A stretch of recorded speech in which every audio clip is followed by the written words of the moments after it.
Hi, everyone. Thank you for joining us today. We'll give everyone a minute to join the webinar. The participants you'll be hearing from today are joining us from all over, and we'd love to hear where you're joining from. So let us know in the chat. I'm currently at the Oxy Arts Gallery in Highland Park, California.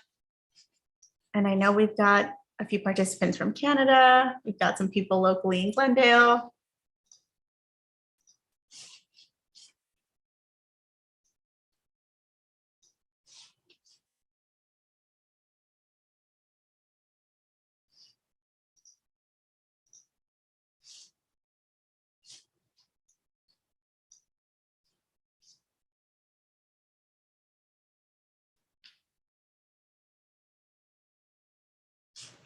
All right.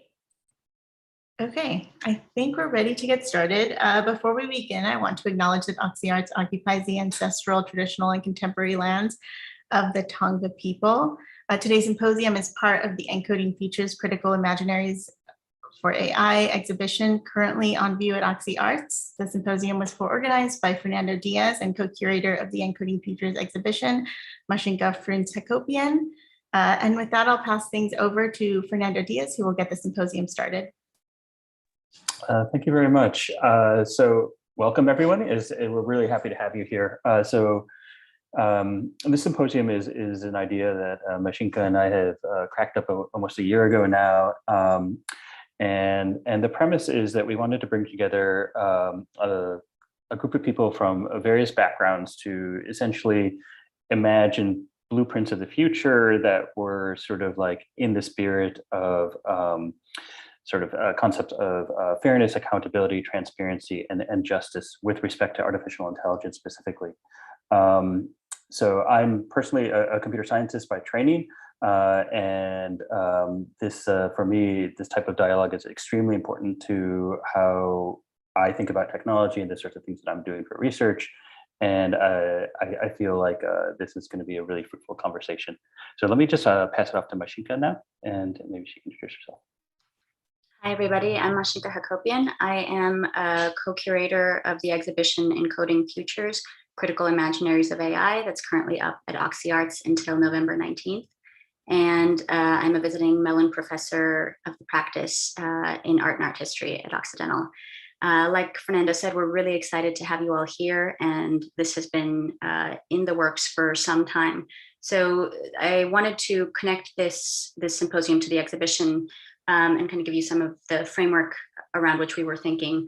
So the show is primarily interested in work that allows us to know and to see and to experience AI in ways that both surface algorithmic injustice and map the limits of our current algorithmic imaginaries, but allow us to rethink what AI may be or may become. It takes inspiration from writing at the intersection of media studies and critical race studies and feminist and queer theory. So we were thinking a lot about Ruha Benjamin's writing in Race After Technology, about stories and creative methods for engaging with technologies as a way of developing alternative narratives for techno-futures, and Catherine D'Ignazio and Lauren Klein's writing in Data Feminism on how artists can make really crucial contributions to data science through observation and experiment. And finally, the framework draws really heavily from queer of color critique, and specifically Jose Munoz's notion of the aesthetic and art making as a space where we can start to glimpse something like blueprints or schemata for forward dawning futurities. So in the same vein, we hoped that this symposium could also make a contribution toward kind of mapping what the limits and realities of our current algorithmic imaginaries are, and develop imaginaries that are not yet to come, or not yet here.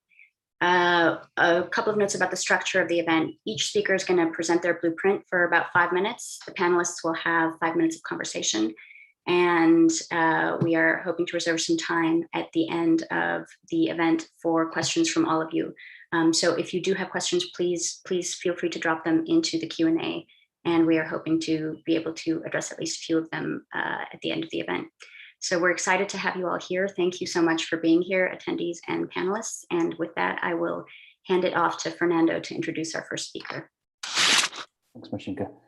So our first speaker today is Emily Martinez. So Emily is a new media artist and serial collaborator who believes in the tactical misuse of technology. Emily's art and research have been published in Art in America, Media N, and elsewhere. And the work has been exhibited in over 60 venues internationally. So I'll pass it off to Emily now. Hi, everyone. Thank you for having me. Give me a second to do screen share.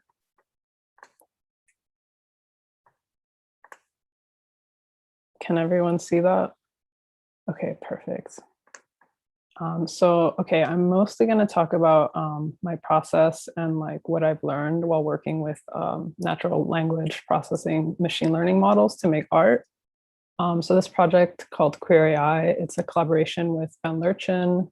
We basically trained a neural net on a model of a neural net model and a corpus of scripts from queer theater, and we made a chatbot with it.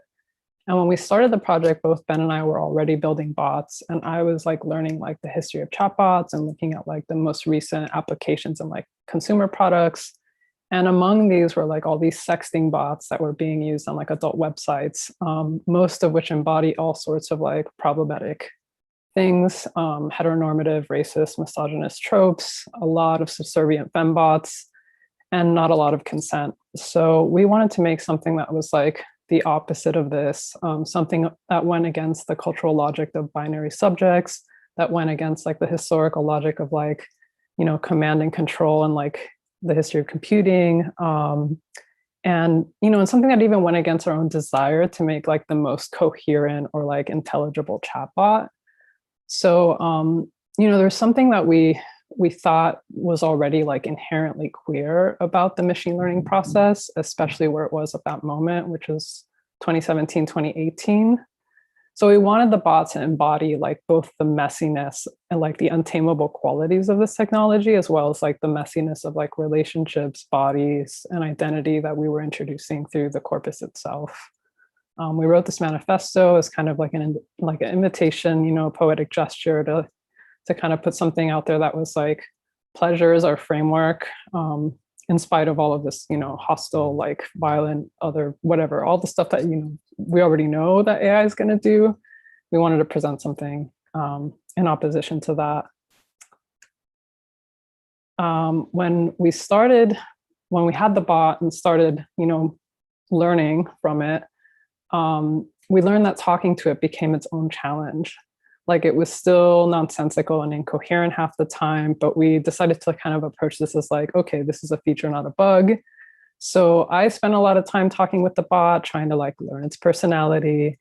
And I would sext with it and it would overwhelmingly freak out and start, you know, saying no, no, no, or it would start talking about dying. And this is not surprising given that the corpus we trained it on has a lot of material about the AIDS crisis.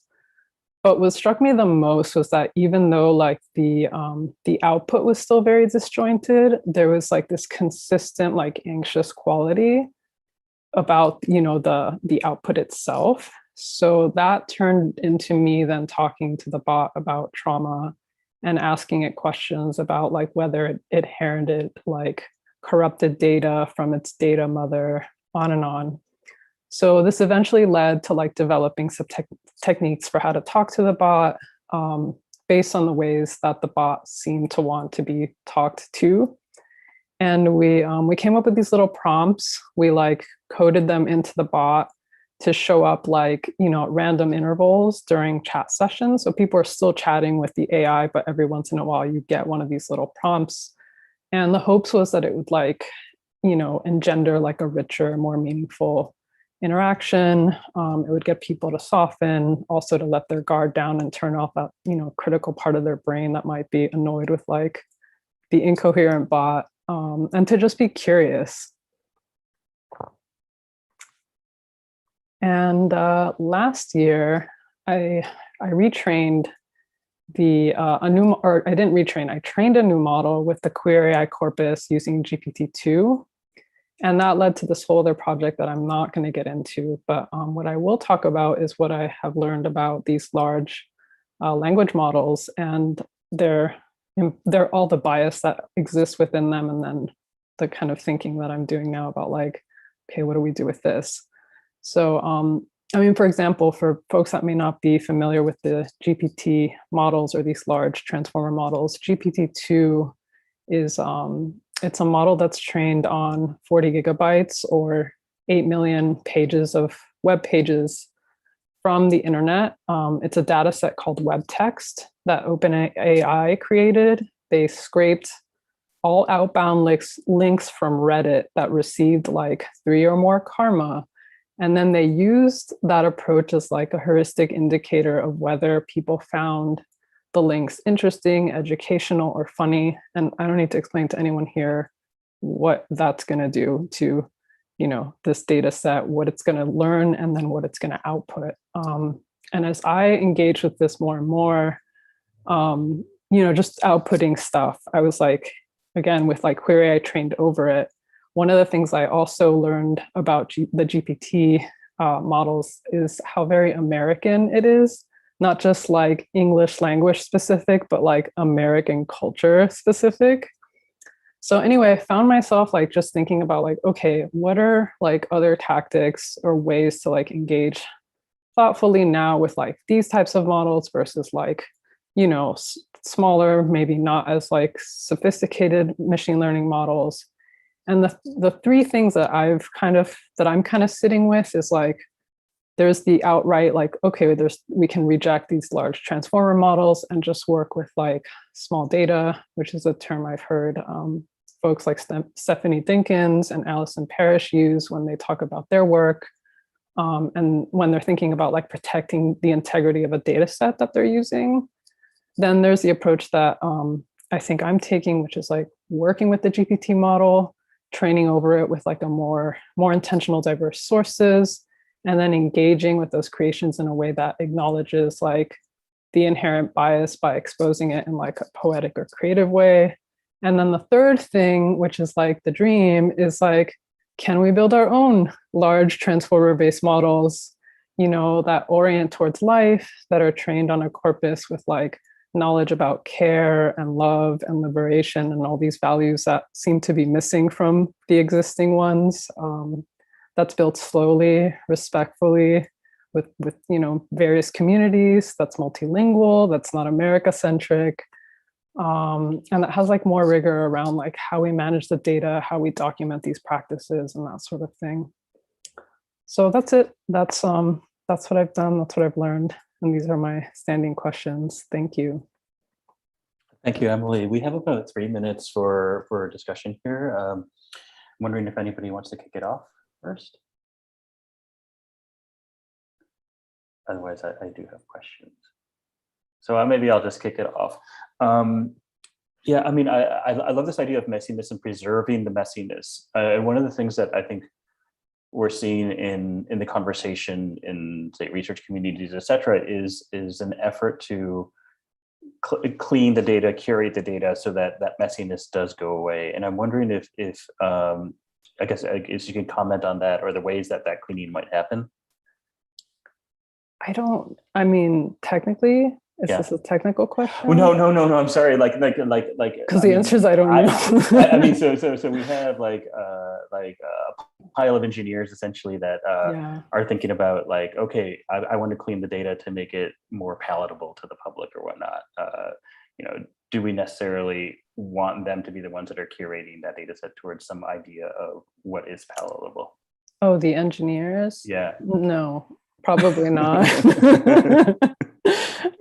Probably not, no.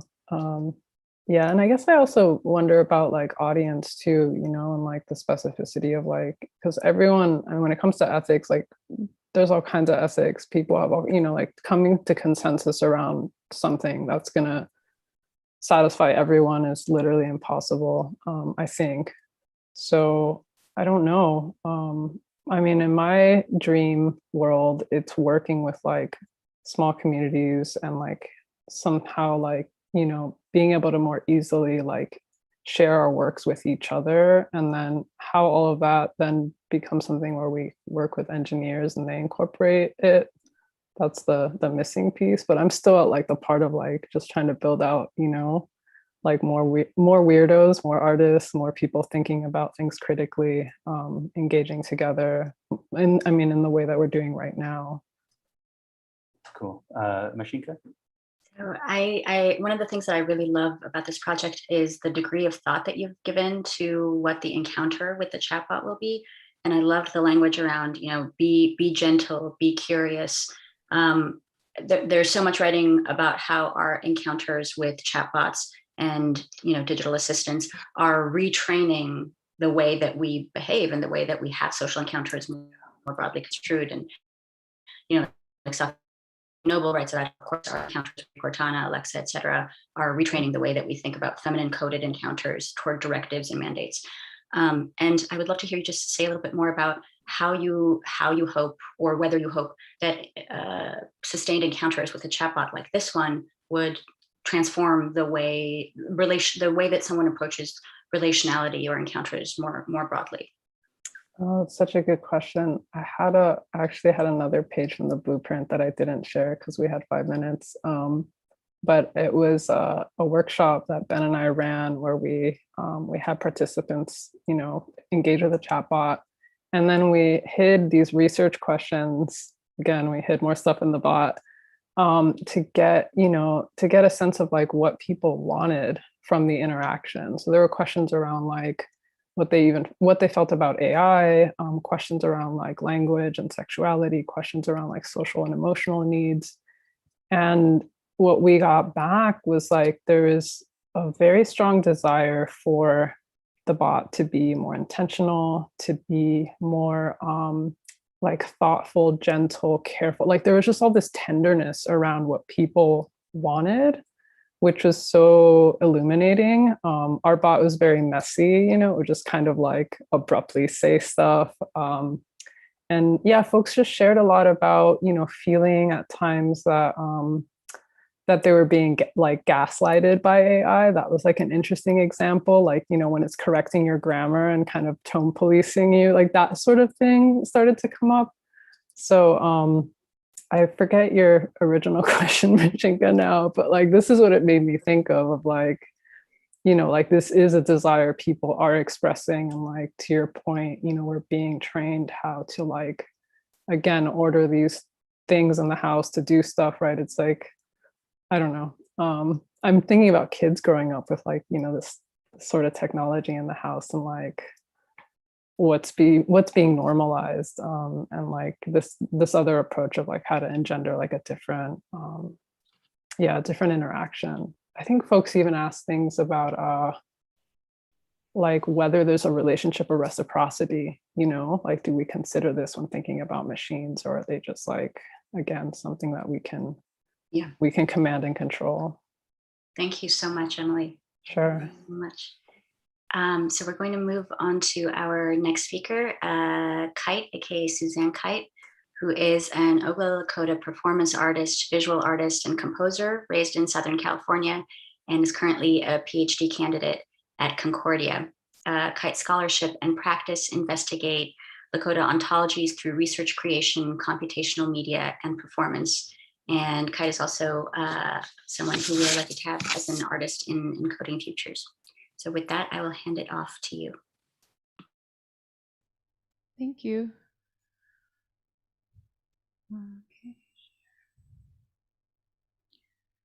Okay. All right. So, Hamatakia pi ampetu washte Suzanne Kedamacha pi kushto, Ogala Hamacha, Chante washte na chiuzapo. Currently, Muskogee Creek Reservation, which is Tulsa, Oklahoma, Elwati. I have some artwork in the show. I'm an artist, composer, academic, student, so on and so forth. Mostly I make work with body interfaces, such as this one. And I primarily collaborate on AI machine learning artworks with Devin Ronneberg, such as this sculpture, Telling Rock. And the sculpture in the show or the installation in the show is my work. It's an interactive computer installation with footage from New York State, and Devin helped me build that too. So my blueprint that I was bringing to share is an excerpt from the Indigenous Protocols and Artificial Intelligence Working Group's position paper.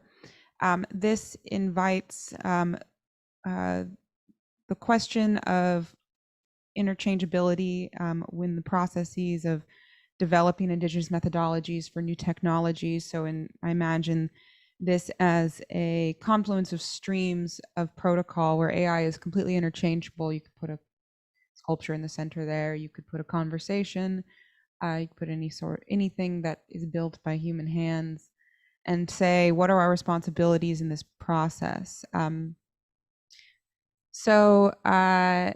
These are such processes as data collection, physical computing device, compensation method, distribution, the use, software design, coding language, and governance. And there are many Indigenous groups working on these processes independently. Right now, we have great examples of projects that are being done to address each one of these in the position paper. If you zoom in on one of these, such as asking what kind of Indigenous frameworks can we look to in order to develop like a physical computing device to house a so-called AI, then we ask these kinds of questions: consultation, identifying stakeholders, identifying and collecting raw materials, compensating humans and non-humans for such materials, construction and preparing the internal components, running the program, transformation, which is, I think, this sacred part to me, welcoming, managing the life cycle, and most importantly in these days is death cycle. And I see these as again, like I agree about this idea of being hyper-local with communities. That's kind of my vision for the possibility of the future of AI, where Indigenous methodologies and ethics are crucial, as we know, necessary for sustainable futures. And without us, a future is not possible in relationship to this land. So we are asking to examine the processes and methodologies from mine all the way to use and beyond. So I'm working on a PhD right now at Concordia and thinking a lot about where ethics comes from when we wring our hands in these AI conversations, like, oh no, how do we make this ethical? There are frameworks that already exist to do this, and Indigenous folks are always happy to share them, actually. So to me, it's a process of listening to the land, and actually now I'm revising this to be listening to the knowable and the unknowable, the land and the spirit world, in order to understand who is a being and who is not a being ontologically, and then knowing how we know and how knowledge is created, and then from that ethics emerge naturally, and then we can have our methodologies, our values, our cosmologies, our cosmology-scapes, and our artworks. This is, of course, it's very specific and long-standing way of being in relation to the unknowable, and this is not a woo-woo concept or a metaphor. This is very real and very practiced and very contemporary. If you want to read more about this, it's no longer forthcoming. It's finally in print. Making Kin with the Machines, also available online, with my collaborators, Jason Everett Lewis, Noelani Arista, and Archer Pachowis. In this, if you want to read more, it's about Lakota ontology, already including non-humans such as stones, and therefore capable of providing ethical frameworks for the developments of new relationships with new non-humans. And then finally, this is our huge paper, which is also available online. And I'll end with a quote: "The future is dangerous, but as my grandfather Mahpia Najin says, spirits and ancestors are just there on the other side trying to help, and it's our responsibility to listen." Wopila. Thank you so much, Suzanne. I have a question that I'd love to ask. At risk of dominating the conversation, I want to open out to the panelists and see if there are other questions that folks would like to pose first. Okay, so I am really. I have a question.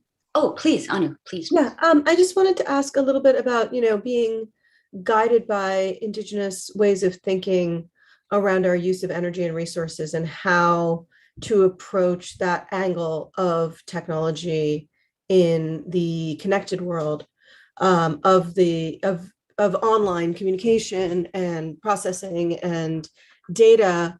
What are some key ideas that we might embrace that come from a more connected to the earth, I would say, way of thinking in indigenous computing circles? I'm not sure. There's a lot of really great artworks that have considered this over the years, such as Skawanati's corpus of work, and I'd say I'd look to her and Jason's. I think it was an early 2000s work. It was a Thanksgiving address that included the non-human, and it was a lot of Skawanati's work comes at the very beginning of the internet age, and it carries through ideas of creating relationships in cyberspace. So they run Aboriginal territories in cyberspace out of Concordia University, where I learned how to do Indigenous futuring. And yeah, I think their work addresses that very well. But again, I think that there's no need to reinvent the wheel ever. And, right now I turn a lot to Leanne Simpson's writing to deepen my understanding about how I can be a good relation, how I can be a good ancestor to those in the future, how I can consider 7 generations in the future, and online, offline. I make a lot of work with Nathan Young about power grids and how we can actually attempt to listen to, the hydroelectric dam and the water that's pouring through it when we plug in our noise rig. But those are all tiny little steps in this, on all the confluences that come together. So I wanted to ask a follow-up question, if I may, about timescales and temporality, because we're thinking about futures here. And Suzanne, I think your work makes such a crucial intervention in drawing from Lakota epistemology and this idea of working toward the good of 7 generations in the future. That timescale is so radically incommensurate with the timescales that tech in our present reality is working with the like beaten to death notion of moving fast and breaking things. And there's a futurity and a forward looking there, and also this like slow time that emerges toward the good. And I would love to hear you speak a bit about that. yeah, I'm like deep in it. I'm trying to make my final artwork for my PhD right now, and I'm thinking about how Leroy Little Bear talks about, he's a Blackfoot philosopher, talks about kind of knots in space and time, and I'm thinking about those knots as when we interact with stones, with stones and in Lakota culture, some stones, not all objects are animate of spirits. That's not what we're saying. Some stones have spirit, but it's not up to us to decide who or when or why or which ones. That's beyond us. So in our interactions with we interact with something that's mined from the ground, that's been there for millions of years and is now emerged, or we rip it out of the ground, we are experiencing a complete collapse in space and time in our tiny little experience.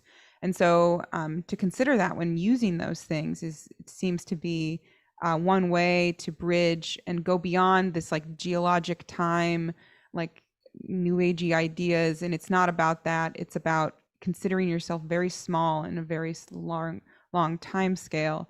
And there's a reason that these things need to be considered with. And if Archer Bachowis would hear, he would say that he cannot wait in 100 years where we can go into ceremony with these non-human beings. There's just so much to say. But yeah, the time scale thing really warps me. But there are so many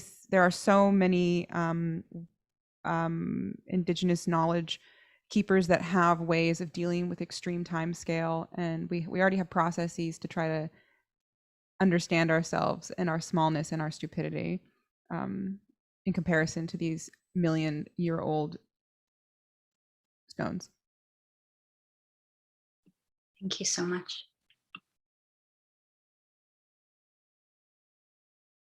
Okay, I can take it over now. So next up, we have Lauren Lee McCarthy, who is an LA-based artist examining social relationships in the midst of surveillance, automation, and algorithmic living. She is a creator of p5.js, an open source platform for learning creative expression through code online. So Lauren. Hi, everyone. It's really nice to be here. Thank you for having me. I created a bit of a score, so I think I'm just going to read parts of it to you, and then we can talk. And intermixed in there are some photos of my own work and some photos of my students' work. And I won't talk too much about them, but it's just sort of there for to reflect back some of the questions of the score, I guess. We have been cast as users by tech companies, rendered passive and reactive, expected to click accept on their terms of service that will willfully disregard questions of privacy, ethics, and justice. But the underestimation of the user is our opportunity to hack, exploit, and subvert this role. We can reject the false premise of a generic hypothetical user. The user has an identity. The user exists within a particular social and cultural context. The user exists. We can ask, how do the technologies we use choreograph our actions, provoke us to perform, and open spaces for improvisation? What are the user gestures that define new paradigms for interacting with systems? This is a score for performing user. User instructions. Collect a set of instructions, manuals, and/or guides for using various technologies. How do you define the terms technology and instructions? What has informed your definitions? Creatively misuse an existing API in order to reveal something about the service. What are the risks of misusing a technology? What are the risks of using the technologies you interact with daily?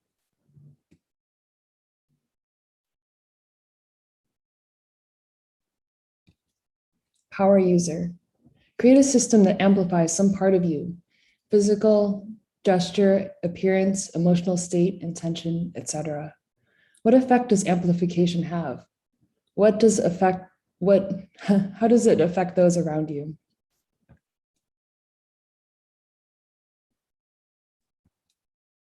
User interface.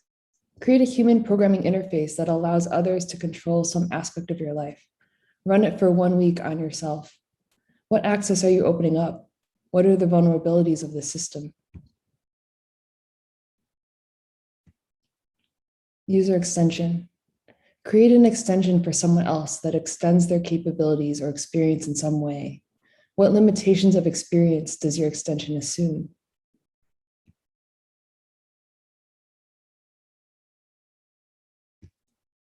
User surveillance.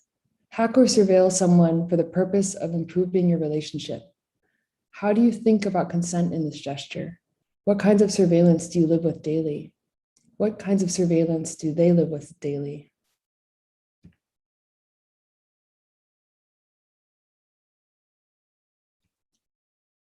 User adapter. Create a filter or adapter that improves your communication with someone. How do you define improved communication?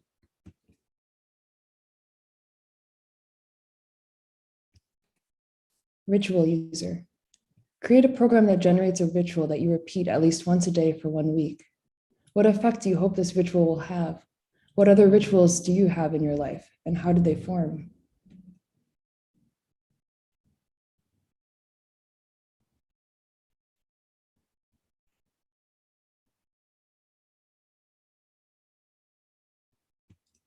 User interaction. Create a device that facilitates a missing interaction. What unfulfilled desires for interaction do you have? How do the technologies and systems around you prevent or enable you to access these desires?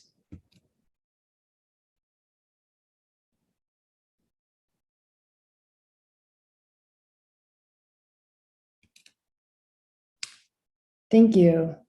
So yeah, I think the score in terms of its relationship to AI is not explicitly calling that out, but I think of it as a series of questions, provocations, but really just a score. So something that's open for interpretation and performing in whatever way you choose. And I guess I hope through this score there are a lot of ways that one might approach thinking about AI, coming from a different positionality, taking the role of the user or of the individual that's affected by these systems.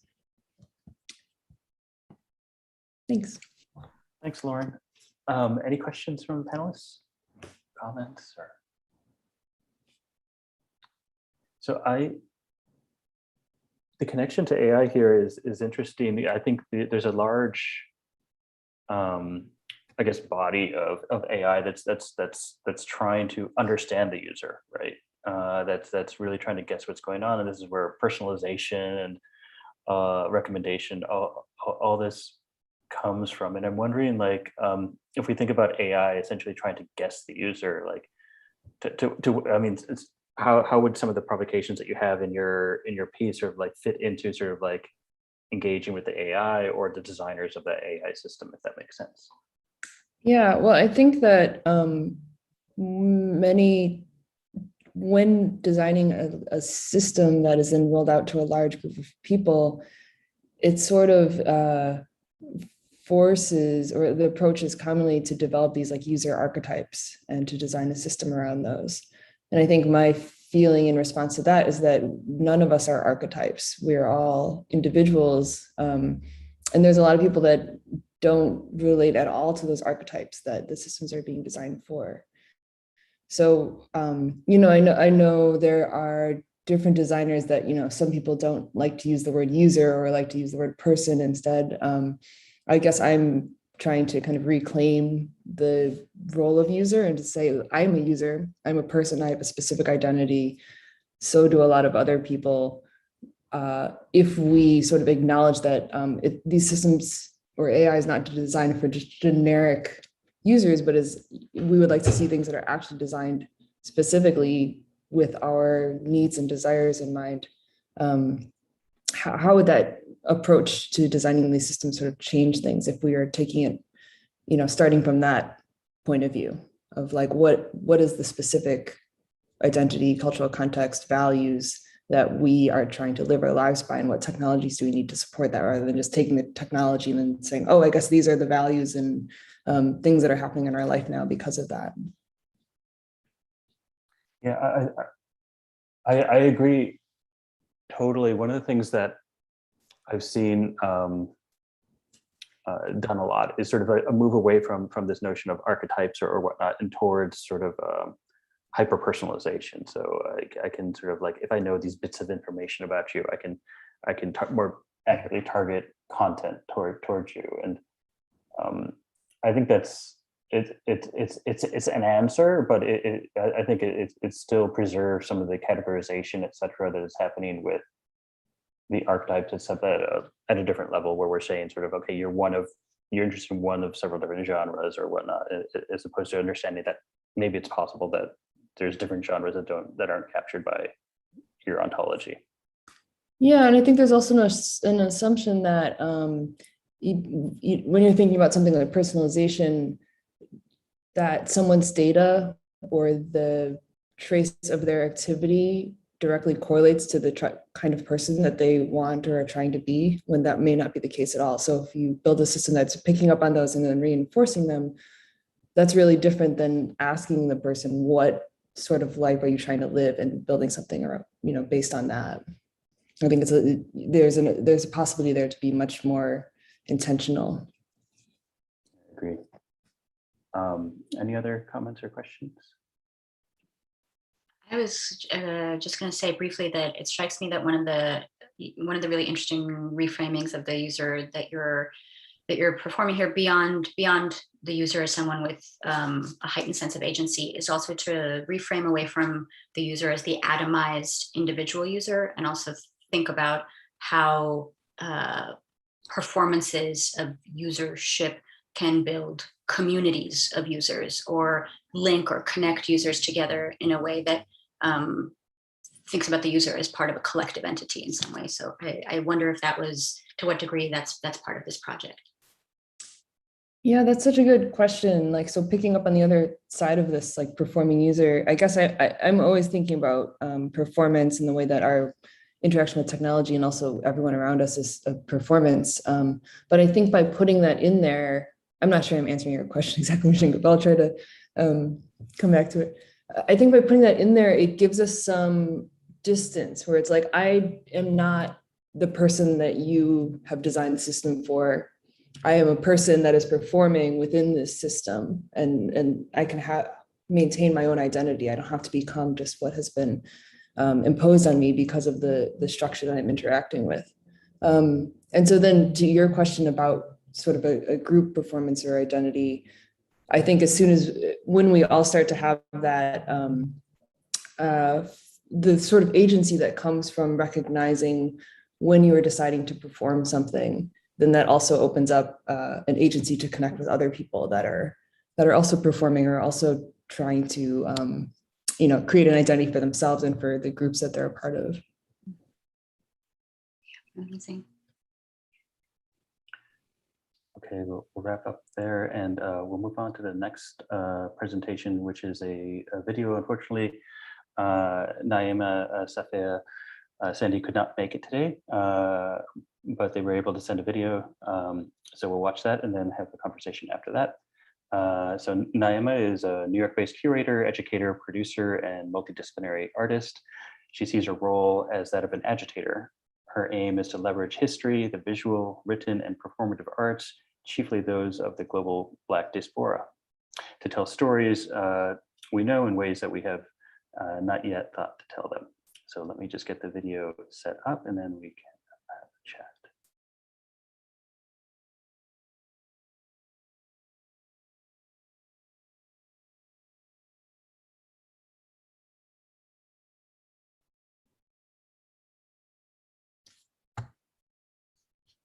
Hello, my name is Naima Safia Sandy. I am a multidisciplinary artist, curator, educator, and so much more. I'm sorry I can't join you in person today, recording this video to share my remarks for this incredible symposium. It's such an honor to be in such incredible company and sharing my thoughts in this way. This is one of the pieces that is currently in Encoding Futures at the Gallery at Oxy Arts. It reads, "Algorithms cannot predict the innumerable possibilities of Blackness." This is from an ongoing series of mine called The Bend. The name might change, so in the future, if you hear it called a different name, it's the same work. It's expanding. Even as you look at it, it's sort of pulsing and resonating on its own. As I experiment and listen intently to this form that I call The Bend, it continues to broaden. The more I set my hands and paintbrushes to explore this form, the more the gesture itself illuminates something about life and the world. It is a mechanism for rest, resetting, and a kind of fulcrum of survival. It launches us into life, death, and all the pleasures in between. I think of the form of the bend as mathematical in a manner of speaking. It is a refusal against the accounting that whiteness and quantification in a world obsessed with what is measurable, commodifiable, or programmable. The bend, as I conceive it, is a gesture toward freedom, an overriding or overwriting of the arcane systems of value that have never served us. Some years ago, I began an exploration of the value-making apparatus that has been developed around Black bodies in the Anthropocene. Eventually, in 2018, I curated an exhibition entitled In Plain Sight, so both sight as in place and sight as in vision, in New Haven, Connecticut. It turned an eye toward the many global intersections of dispossession, enslavement, and commerce in New England, and really as a point of radiation out into the world, into the Caribbean, into West Africa, even as far as Indonesia, which we may come back to, from the colonial era forward. It really looked at the ways in which we, the world, non-human life, and the very land itself have become twisted, restrained, and bound by capital. I visited the shipping archives at the Sterling Library at Yale University. Holding ship manifests that listed enslaved persons as cargo, along with sugar, citrus fruits, and rum, really, in some ways that I'm just kind of now grappling with. It was deeply surreal, but it also put me on the path to making this work and thinking about some of these ideas. These types of documents, and of course, here I'm sharing one with you. So if you could see that, 50 bags of flour, 50, I'm not sure what that word is, cornmeal. I want to say that says beef. The one above it says pork. And this one says 5,000 slaves. And this is from a ship that was owned by people who lived in New Haven. I want to say this is the sloop Mary is the name of the ship. Again, these types of documents that have been used to generate a particular lens that informs the very algorithms that's so deeply embedded on our contemporary experience. Souls, organic matter as resources, as data bound by the mores of capitalist enterprise. For some time now, I have been considering the tenor of bending simultaneously as both an abstraction and a gesture. As a philosophical position from which to approach and tend to one's life, to the land, to the future. It is a position toward light, toward bending, balance, restoration, and release. In the last year, of course, we have all realized how far from balance we in fact are and have been for hundreds of years, if not the last millennia. Making the gesture with paint with my hand and body is a kind of way of apprehending time, past, present, and building a future beyond the confines of death, data, and the constricting prism of late-stage capitalism. Thank you so much for your time and enjoy the rest of the conference.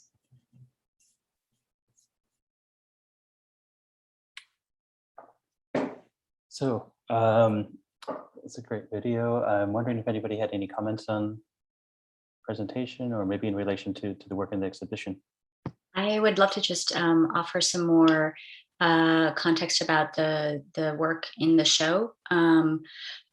I think it's interesting in the context of this conversation to note that this incredible series, we only saw one in the presentation, that there's a total of 4 and 3 of them are in the show. This incredible series was installed earlier this year in New York as a collaboration between 4 Freedoms and AI for the People, which is a project by Mutale Nkonde. And it was installed specifically in 80 plus locations throughout New York City with a disproportionately high concentration of CCTV cameras and surveillance. And I've had the great privilege of hearing Nyama talk about this work previously in the context of visions from the future, with the Bend opening a portal toward a futurity beyond the datification of Blackness. And so this work for me is like one of the kind of cruxes around which our thought around this symposium was swirling. And Nyama is doing a performance today with Resistance Survival Course, which is why she couldn't be here with us today. But I just wanted to offer from the curatorial perspective some of that context and also welcome any other reflections from the panelists about the work.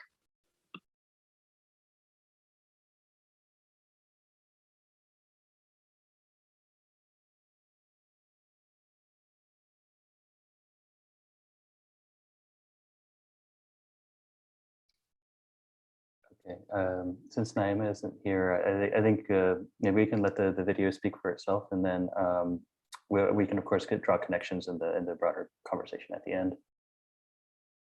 Yeah. And I'll pass it off to Mashinka. Okay, so with that, I now have the great pleasure of introducing my co-organizer and collaborator, Fernando, who is a computer scientist as well as someone who works across multiple creative mediums, from apps to kind of experimental diagrams. And I've had the pleasure of working with Fernando in a collaboration around a project for ex-artist books, more on that later. But very excited to hear from him and see his blueprints. So Fernando, I hand it off to you.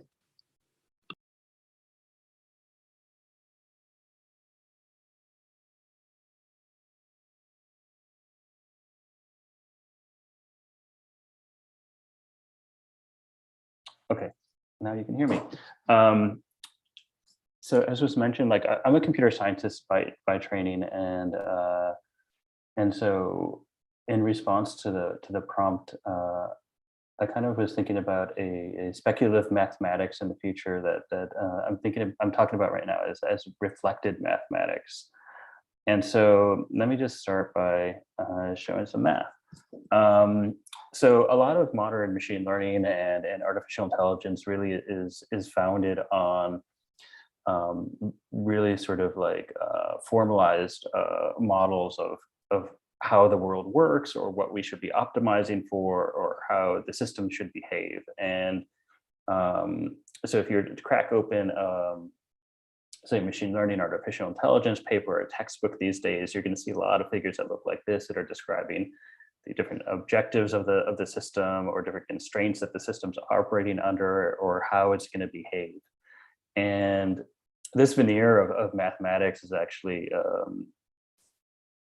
results in a lot of people sort of like claiming that these systems are unbiased, et cetera, or that the algorithms don't encode human biases. But I wanted to sort of step back and sort of ask ourselves, well, we all know that's actually not the case. Can we actually reflect back a mathematics on the different types of biases that might emerge, or the different types of influences that might have pressure on the math that we're using in our day-to-day practice? So, when we write math on, say, a chalkboard or whatnot, we focus on the symbols on that chalkboard. But as I said, these symbols are actually drawn on that board and argued about by several different parties. Moreover, that mathematics and those models do have influence on people that are not captured by the mathematics, because they're not expressive enough to capture, as was mentioned earlier, sort of the individual nature of us as humans. And so the reflected mathematics is really meant to say, well, what would it look like to use the equation as sort of the center of a central object in the mathematics, and then sort of think about the math around the influence of that equation. So in this case, we have different connections between these individuals that are arguing about math on the board. There may be some symbolic representation of those individuals, the same way those individuals are symbolically representing all sorts of things that are happening in the real world.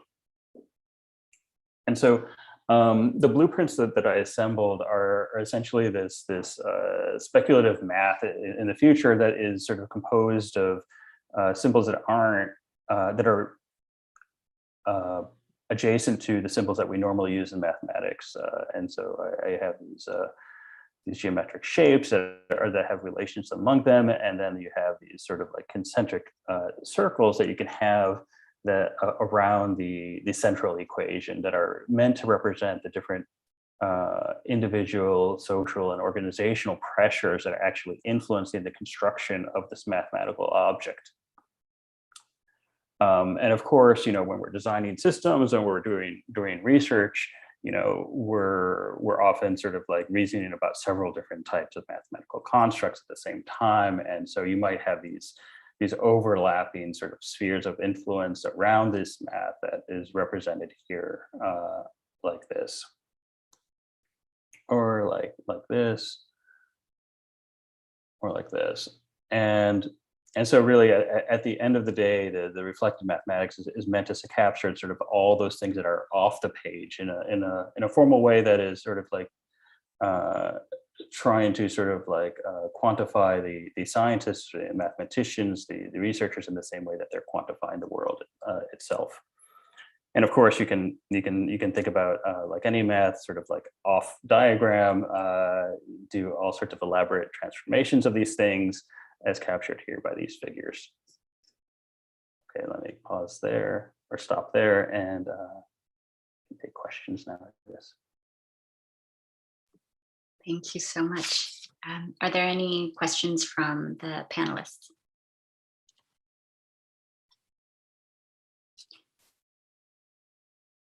well, I'll start us off with a question then. I think it's, so if indeed I have understood this correctly, which is a very big if, the speculation that you're proposing is one wherein the same instruments of power that are used by these researchers are then turned back onto the researchers who wield them as tools of power.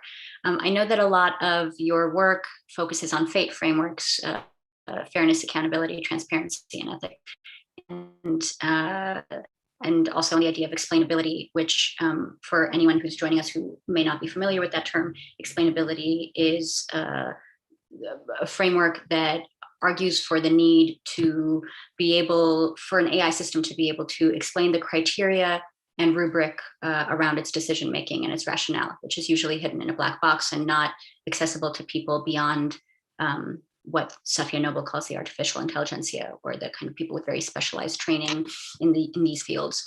And so because your work so often hovers in that realm, Fernando, I'm curious about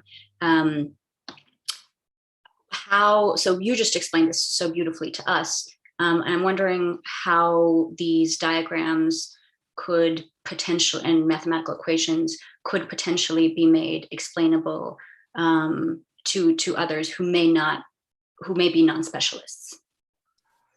Yeah, I mean, I think part of the, I guess, lots to say here. So in terms of this idea of fate or fairness, etc., I think a lot of the conversation these days is thinking about what are these broader implications, or what are the externalities of these systems that we're designing that aren't measured or aren't captured by the mathematics that are actually on the page, or by the data that we're collecting.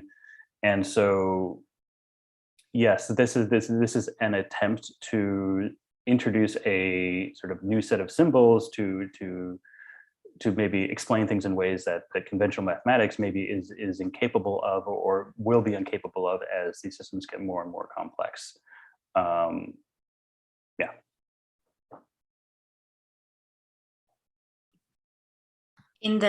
Yeah, please. Question. Yeah. So, you know, I'm wondering about that photograph too, because I'm wondering about how you see the method as being kind of layered, as Mashinka said. So what reaction might the intelligentsia have to this kind of methodology, right? Because the entities that you want to kind of like bring into ontological concordance are really kind of different and separate. And yeah, I'm just wondering how you see this could go traveling, how this might go traveling, and how the makers of some kind of black box would see you kind of like your speculation as putting into conversation, or like collapsing certain hierarchies. Like, what do you think the reaction to those moves would be? Yeah, I mean, I think some of this conversation is coming to the light already in the communities. I mean, there is some pushback, right?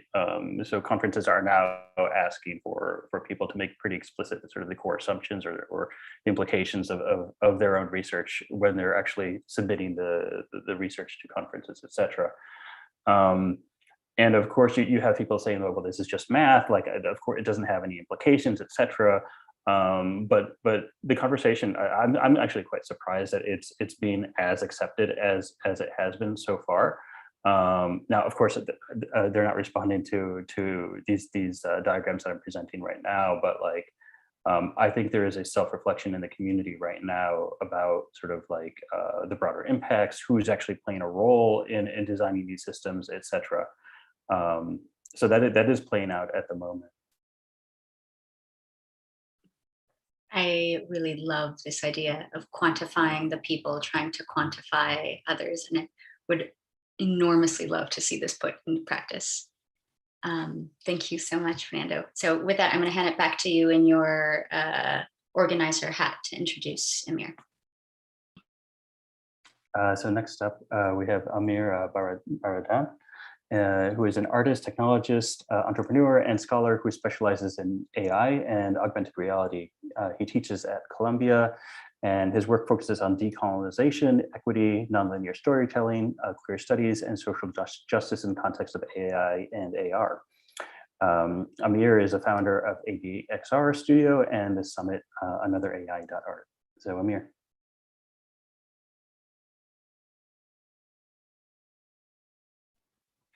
All right, can you hear me? Awesome. Let me go ahead and share my screen.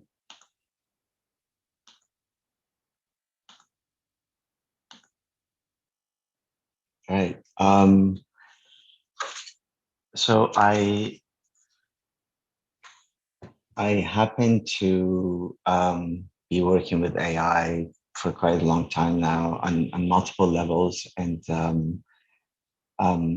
I think what I find kind of exciting is what AI can help us with in a way, and I think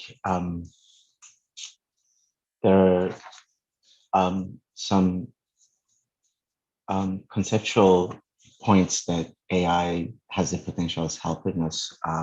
One is really to understand the nature of intelligence and its components, right? So, what is creativity? What is critical thinking? What is autonomy? What is agency? What is logic? But I think the more important question, perhaps, is that is human-centered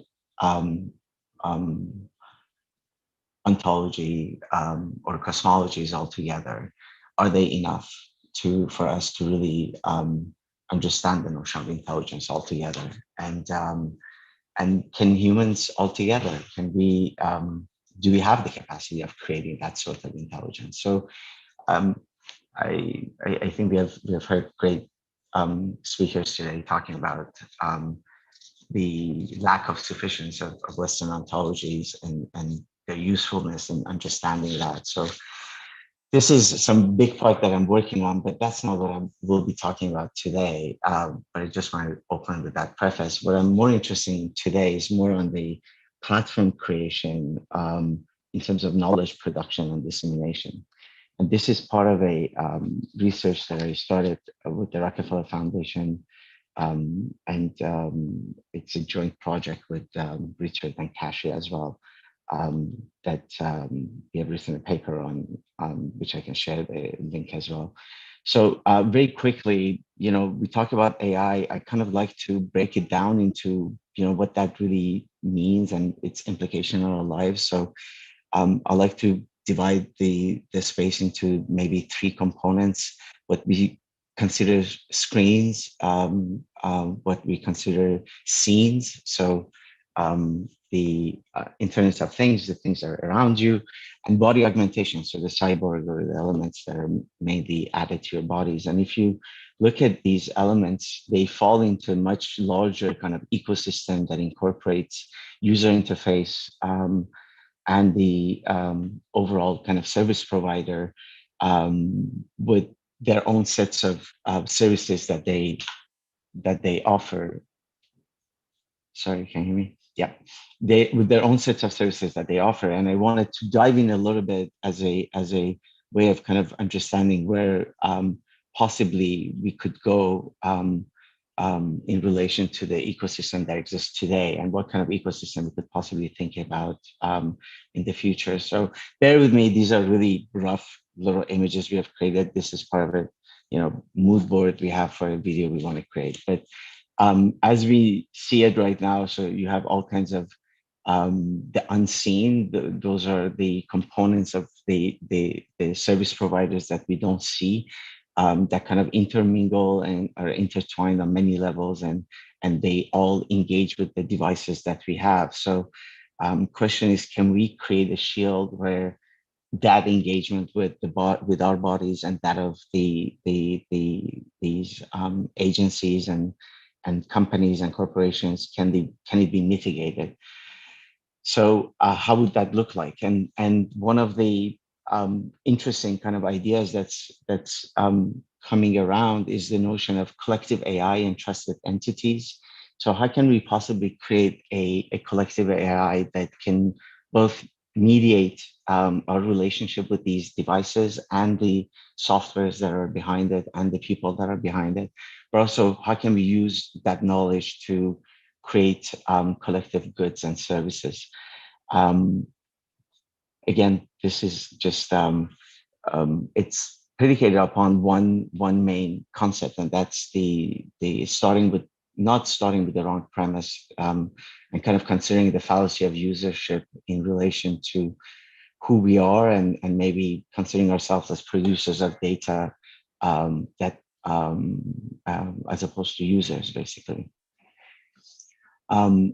So let's very quickly look at what basically we consider as our relationship with these devices and the AI that's behind it. So you have active user input. These are the kind of things that we create profiles, we upload content, and we like or dislike things. So that's kind of where our limitations are in terms of the interface itself. But if you look a little bit deeper, basically what we see is a very strong relationship that we call basically passive user input rather than an active user input.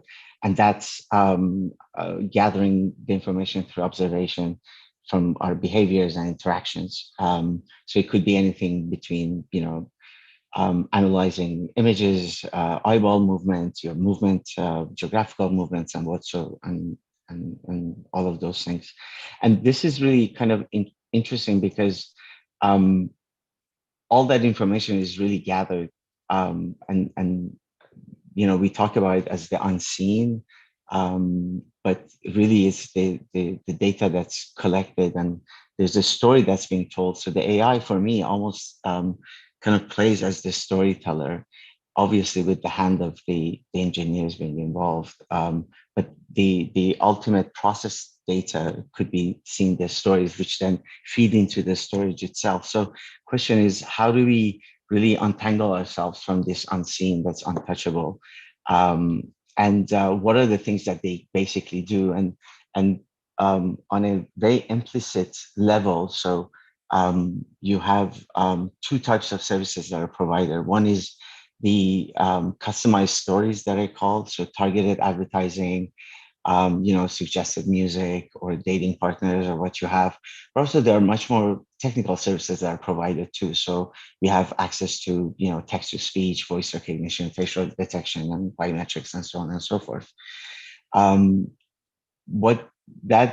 All of that, or the very small portion of all of that that we get, are the part that we actively kind of receive as output, and that could be access to our emails or cloud storage on the technical level, or maybe on the customized stories level would be you can target your friends at a close circles with Instagram or so on and so forth. So question is really to detangle the kind of active input and active output versus kind of passive output and passive input into that, and try to understand, if we were to consider a collective AI that comes and mitigate this whole entire process, we have to understand these four kind of quadrants all together to understand how we can interject into that space together. So very quickly, I'll leave it more for conversations perhaps, but bear with me while I do these clunky images for you. The idea would be really for our active input and active output, can we have a new personal interface that has that kind of mitigates that space for data transparency, greater user agency and community participation and didactic mediation, but also to tap into that other side as well for the passive kind of component of it, and understand whether or not we can interject these trusted AI entities for better negotiating our rights and improving services altogether. So basically having an AI that serves on our side as a personal interface, and having an AI on the other side that mitigates the relationship with these big giants, and beyond that, and really what's really key here is to understand that these kind of things can't happen on an individual basis. Data of an individual has almost like no value unless it's really understood in its collective kind of component. Yeah, you're a little bit over it. If you can just wrap up soon. Sure, absolutely. Yeah. So I want to just finish with this. The idea of that blueprint would be an environment where unionized data sets and trusted entities and fiduciaries will be able to utilize have access to the data, create their own kind of AI. So we are not relying on the unseen of these corporations. They're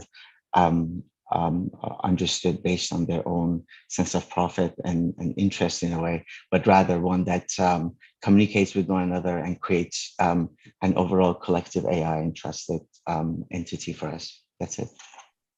Thank you, Amir. Did folks have questions?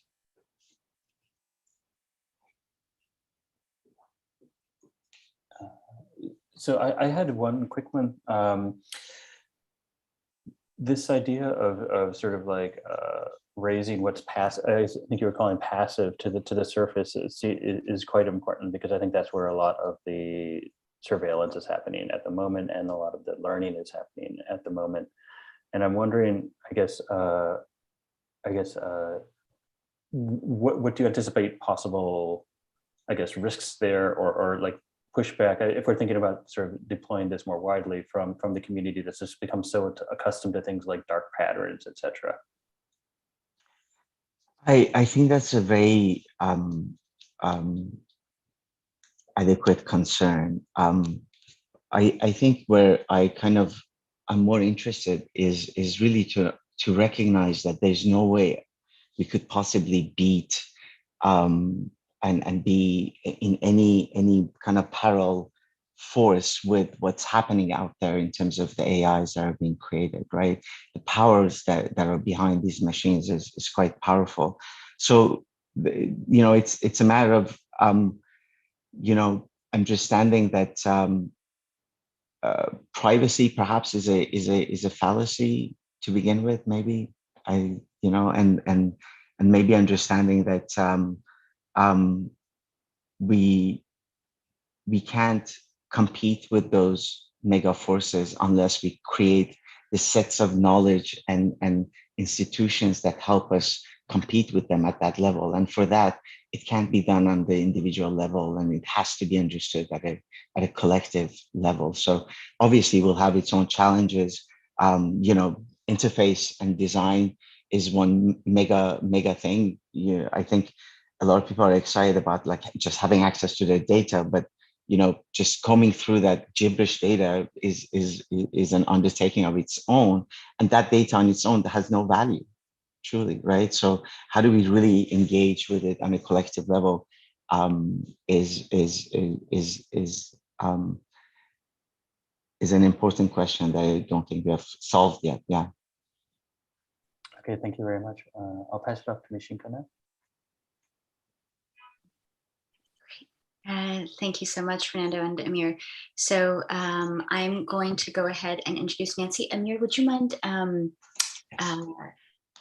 Yes, thank you so much. Okay, Nancy Baker Cahill is a new media artist and the founder of the augmented reality app Fourth Wall, which is a platform for exploring resistance and inclusive creative expression. I've had the great pleasure and privilege of collaborating with her over the last year on a number of projects, including in the context of her recent residency at OxyArts, which was focused on speculative virtual monuments for LA, for which she produced the spectacular work, Motherboard, which she's going to discuss today.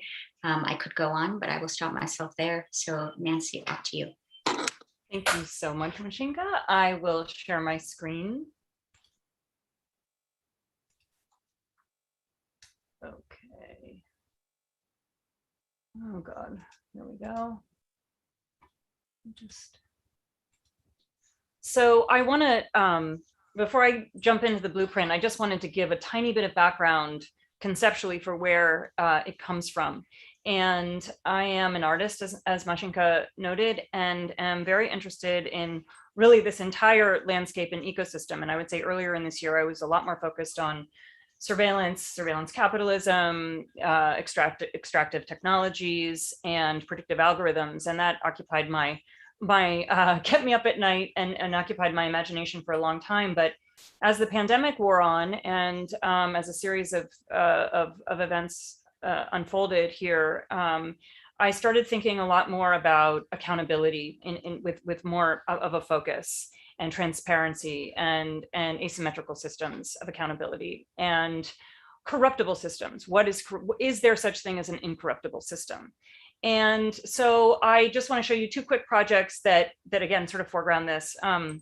One is called Contract Killers.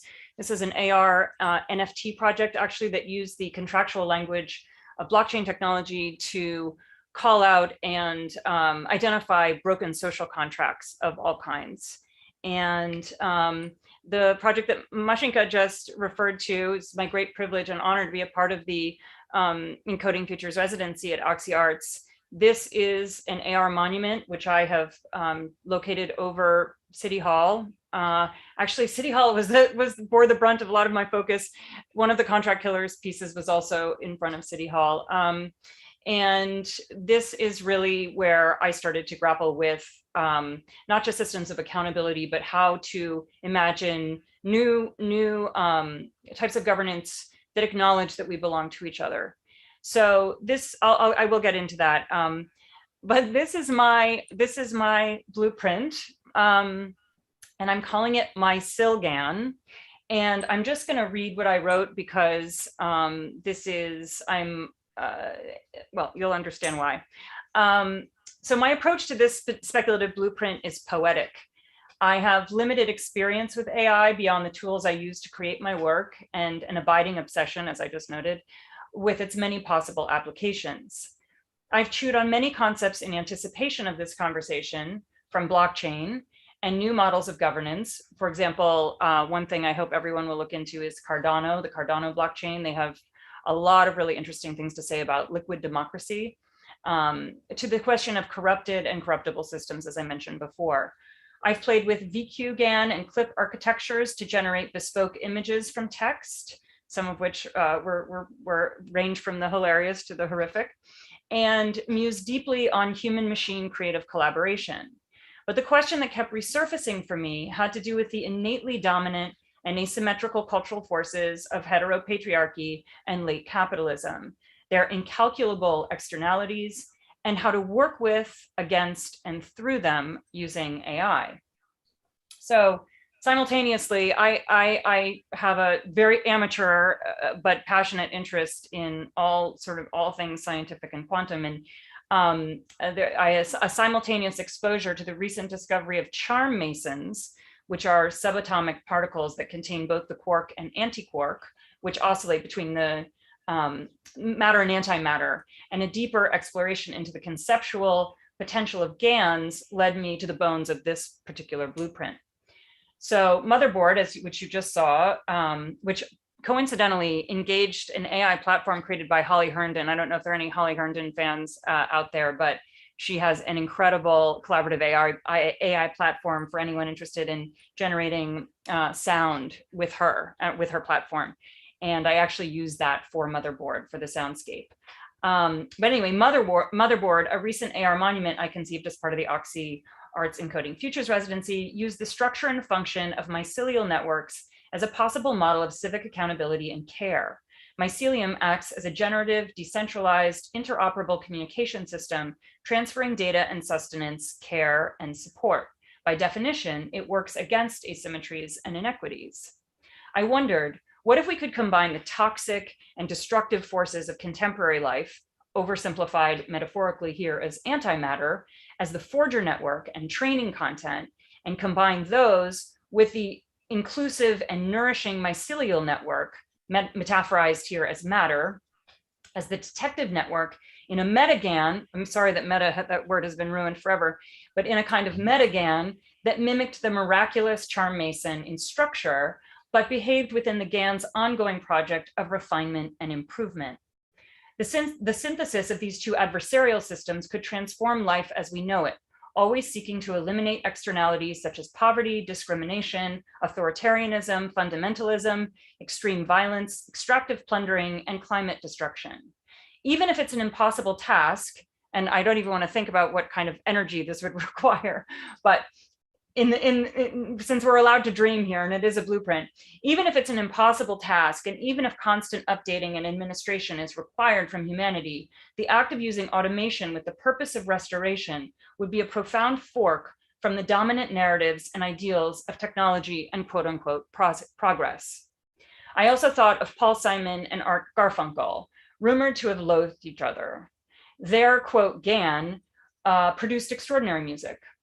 Could adversarial collaboration work? Would such co-creation lead to a better, more equitable existence?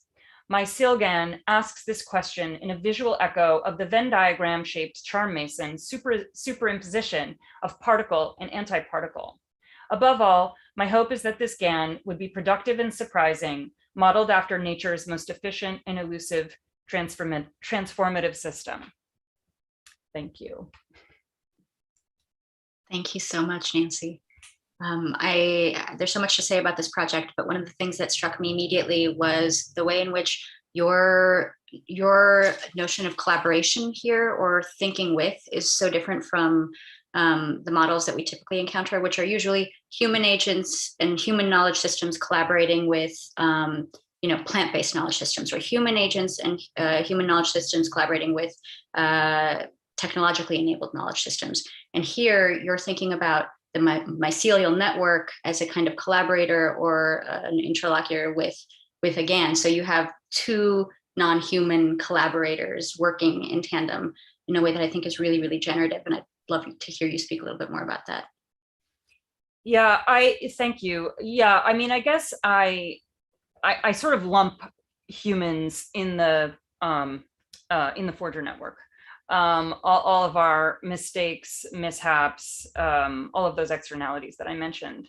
And without getting over, and I realize this is a highly oversimplified model, but when I really started thinking and learning more about mycelium, I thought, like so many things, these models have been perfected already in nature. And what if we could use that as a model, an actual model in this context, using this in opposition, in this adversarial relationship, to produce something that is, that ultimately benefits us, that is the goal. And so it's really a triad of sorts. I think it's two in one. I don't want to invoke any weird Christian symbols here, but it really does feel like those two things could work in concert, using this additional model of the GAN. Yeah, I think there's just such a complexity to the multiplicity of kind of agencies that you're bringing into this model that I was really, really taken with. Claire, I think we have time for just a quick comment or question before we move on. Wow, yeah, so cool. So I don't have an art background, but I'm wondering just in general about the process of kind of like layering or applying like a symbolic framework to kind of like, not just materialities, but kind of, imagination, like a computer generated image. And I'm thinking too about how matter and antimatter, when they come into contact, which as you note is only, antimatter is so elusive, it's only been created like a few times, like it's not like baryonic matter that's like with us all the time. But when two, and I think you used the word adversarial entities, at least in the quantum sense, come together, right? They don't actually annihilate each other. They just, their materialities are transferred into energies, which I think is actually a really lovely thought, right? They don't cancel each other out, but they become a different form of energy. Which is why I wanted to know, I just wanted to hear you speak a little bit more about a symbolic framework, kind of like how you're thinking about it in terms of like execution of your work. I hope that makes sense. And maybe we can talk about it later too, because I'd love to hear more beyond like the allocated time in any case.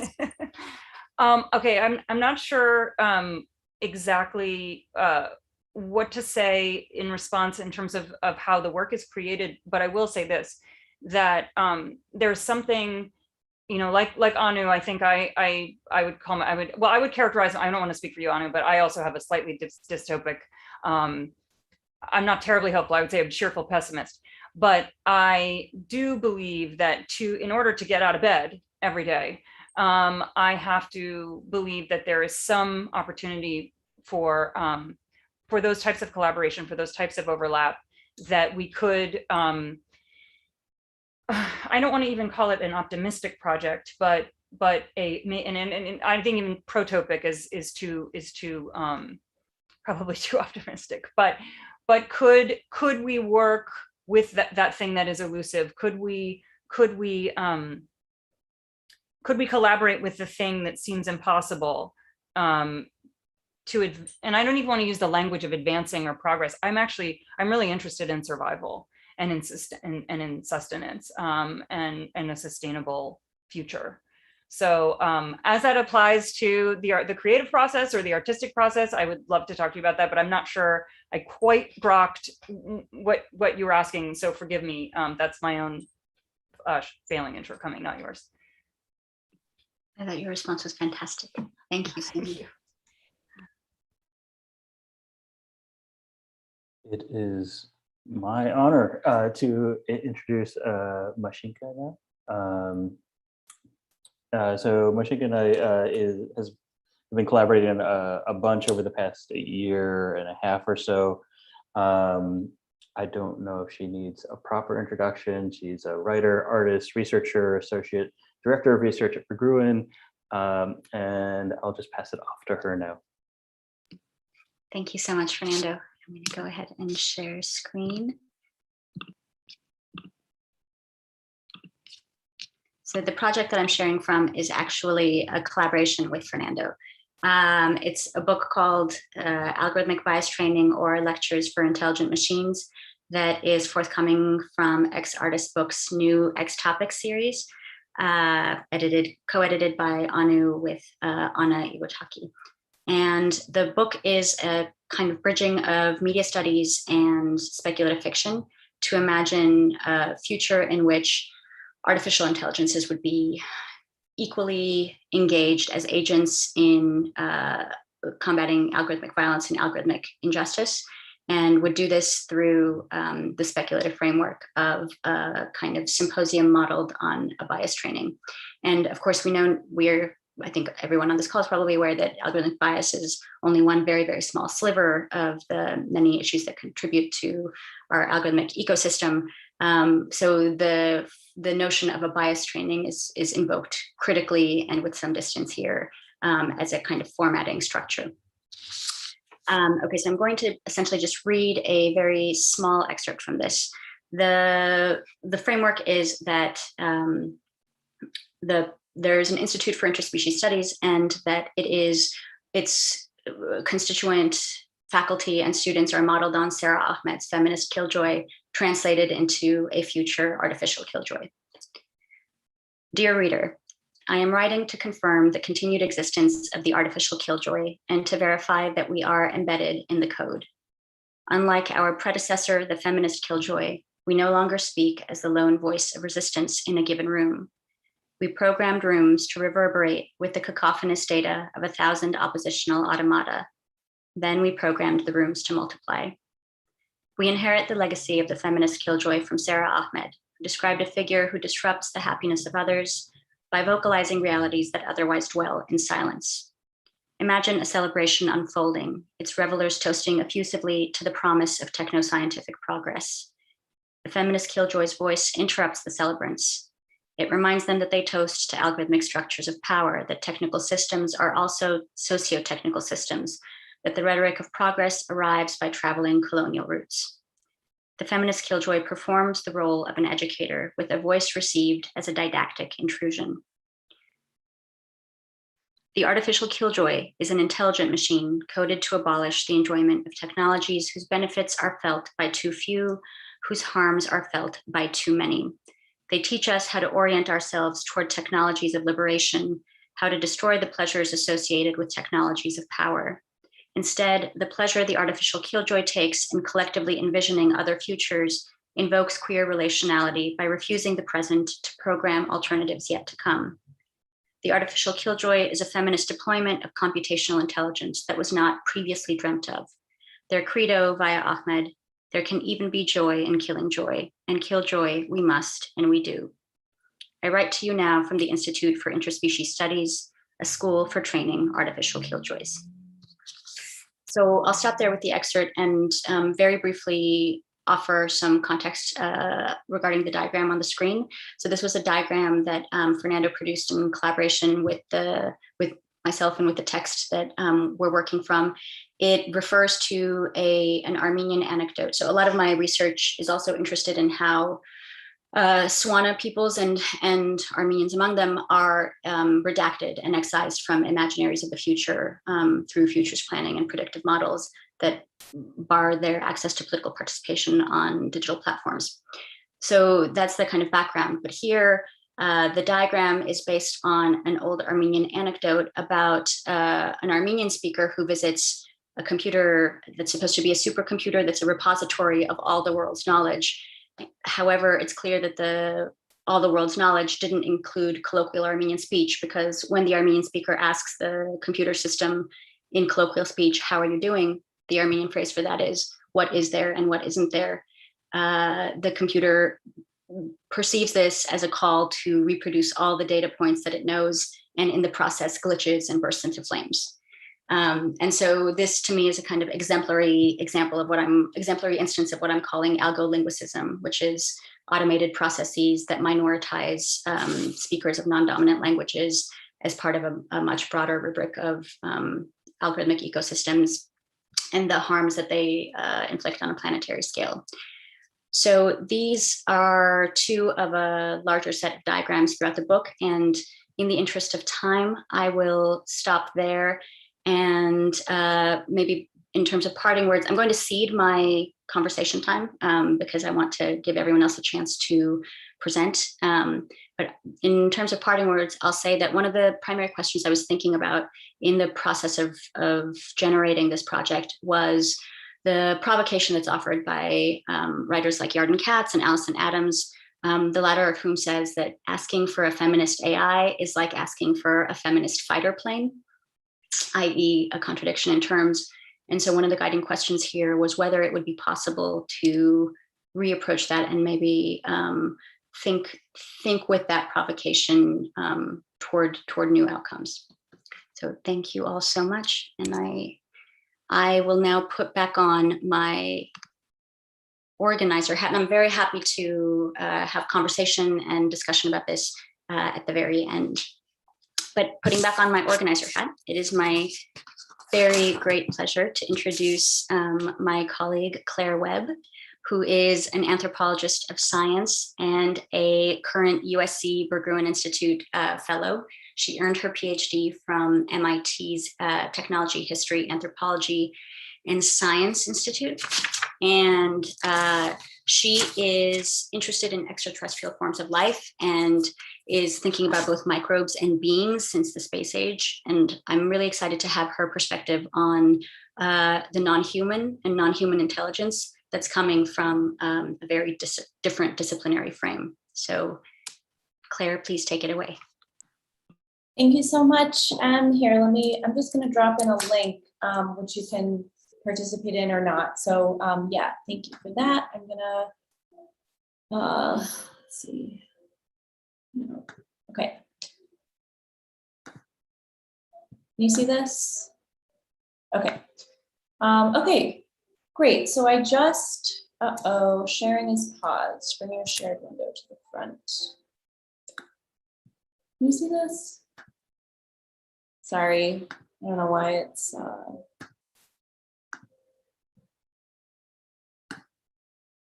okay. Okay, so I just got back from Dubai, actually, where I was at the International Astronomical Congress with a group I work with at Berkeley called Breakthrough Listen. And together we search for what are called technosignatures, which is evidence of extraterrestrial technology that would come from tens of millions, if not hundreds of millions of light years away.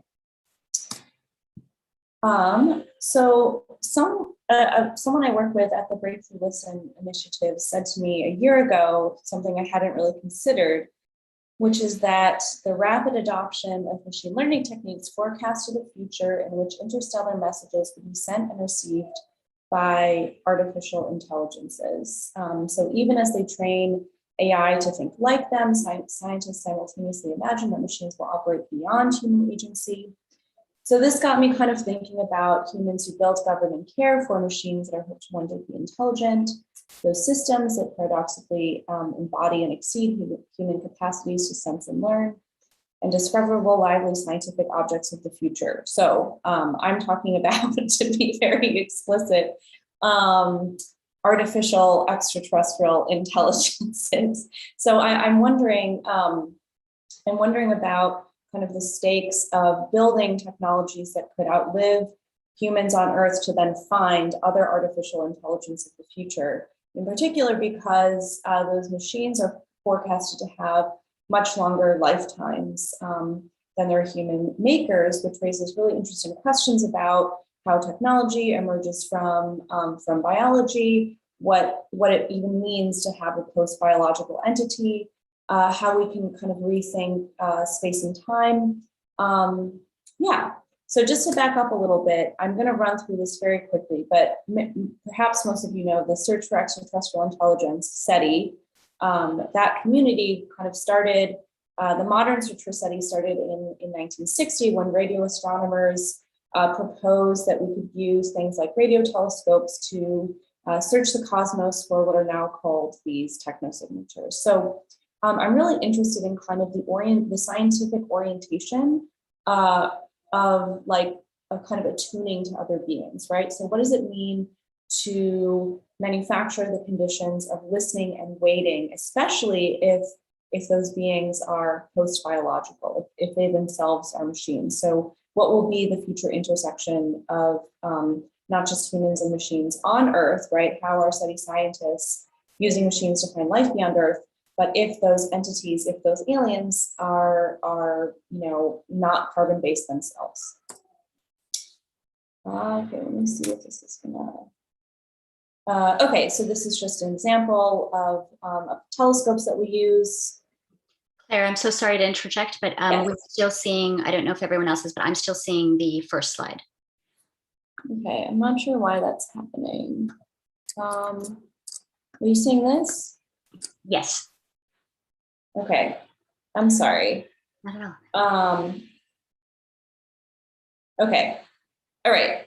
So just really quickly, Frank Drake, who was kind of the father of modern SETI, formulated this equation, in which n tells you the number of civilizations with whom humans could possibly communicate. So as you go down this list of variables, so this isn't actually like an equation in the sense of, that Fernando was kind of saying, and then, I'm sure we could interrogate what an equation is based on his research as well, but things since the 1960s have changed. So now we know the rate of star formation roughly, we know that most stars have planets, we know that, we suppose that some of those planets could be Earth-like, which is what astrobiologists are doing.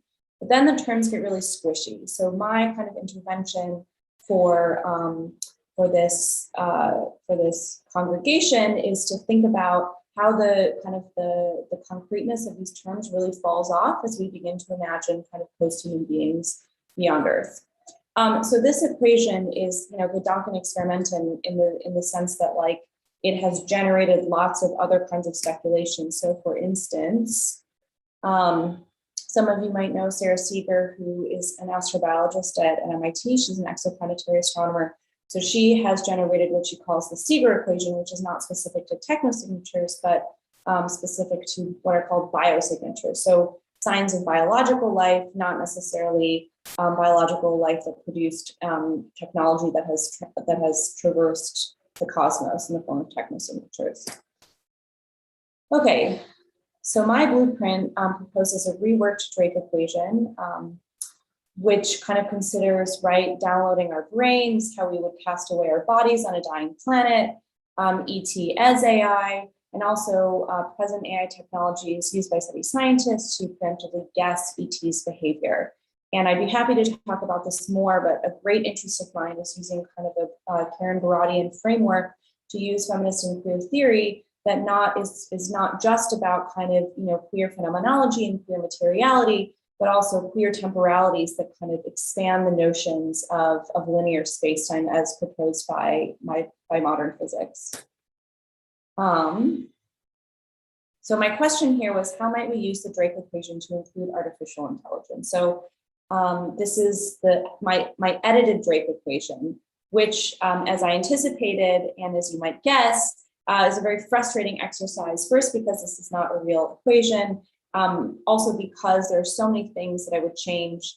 It's a fool's errand even to kind of want to kind of encapsulate the grand project of searching for life beyond Earth. So let me just let me just let you read my tweets for a second.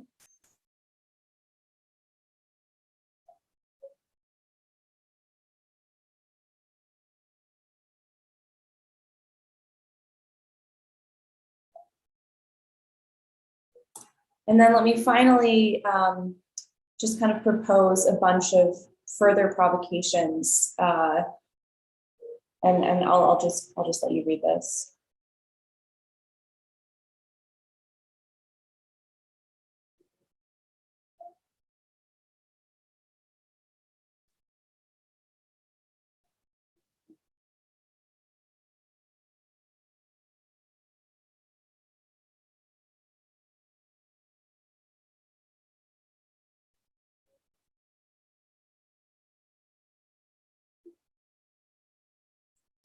Okay, thank you.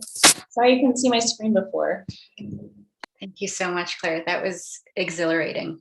Does anybody have any questions? Claire, would you mind unsharing the screens just so I can make sure that I'm catching anybody? Thank you so much. Does anyone have any questions? Anu, yes. I don't know if it's a question so much as a comment, but maybe it will lead to a question.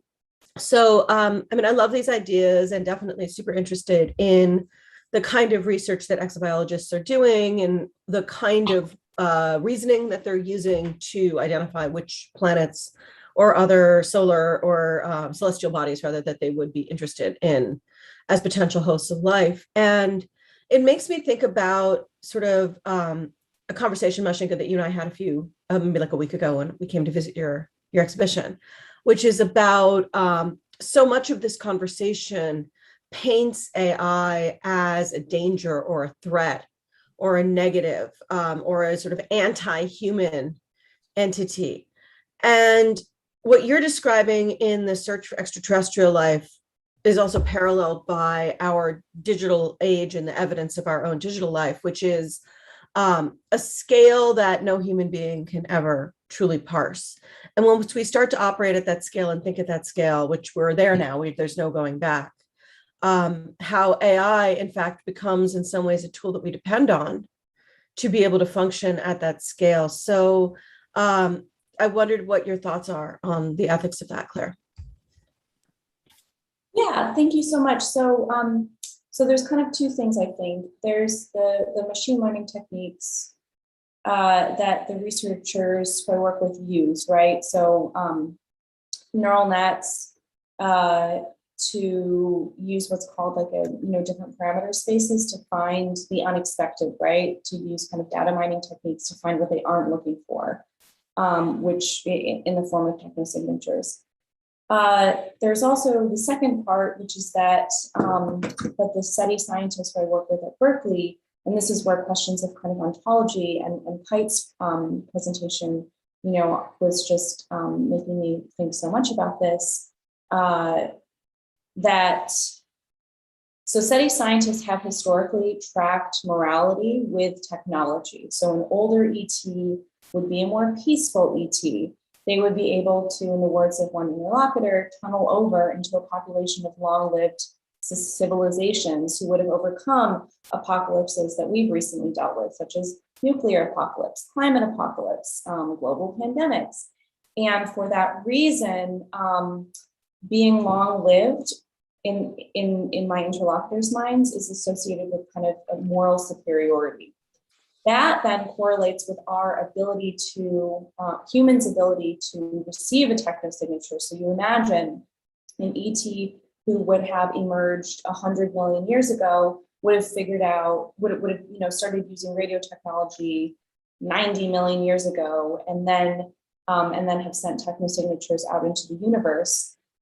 So there's a greater likelihood that any technosignature we would have received would have come from an older ET. Or you can imagine a scenario in which an alien planet was about to kind of self-destruct, through climate apocalypse or nuclear apocalypse, and then they started sending out these beacons into the universe, or they had planted what are called like technological devices that would outlive any kind of biological entity. So like there's a lot of kind of squishy temporalities that I think get at questions of kind of ontology, morality, and projections of the future. And what I really find so fascinating, right, is that we don't know these aliens, right? And so as an anthropologist of science, I am interested in the aliens, of course. It's hard to write about a subject that doesn't exist. So my subjects are, of course, the breakthrough listen scientists who I work with, and I'm really interested in tracking their imaginaries of kind of the intersection of technology and temporality and longevity, the concept of being indigenous to Earth, the concept of extending human lifetimes in the face of apocalypse. Thank you so much, Claire. There was so much that was poetic about your presentation, but the line about machines with longer lifetimes than their makers may eventually be the hinge through which their makers posthumously encounter non-human extraterrestrial intelligences. That there's so much there to discuss. I wish we had 3 times as long. Okay, and with that, I'm going to introduce our final set of speakers, Anuradha Vikram and Stefan Bugaj, who are collaborators and partners. Anu is a writer, curator, and educator based in Los Angeles who works with process-based public and participatory art forms with a focus on transcultural approaches to technology, social engagement, and the body. She's co-curator of the upcoming Getty Pacific Standard Time Art Science LA exhibit in 2024, entitled Atmosphere of Sound, Sonic Art in Times of Climate Disruption, with Victoria Vesna and the UCLA Art Sci Center. And Stefan is a producer, writer of film, TV, games, and serves as the Chief Creative Officer for DJ2 Entertainment. He was previously VP of Creative for Hanson Robotics, crafting android minds and personalities and developing film and TV projects starring those androids. So for those of you, I mentioned this earlier, for those of you who have seen any interviews with Sophia the robot as an interview subject, it's very likely that Stefan had a hand in that. We're excited to have him here today, and I hand it over to you both. Thank you so much to Mashinka and Fernando for having us, and to Oxy Arts.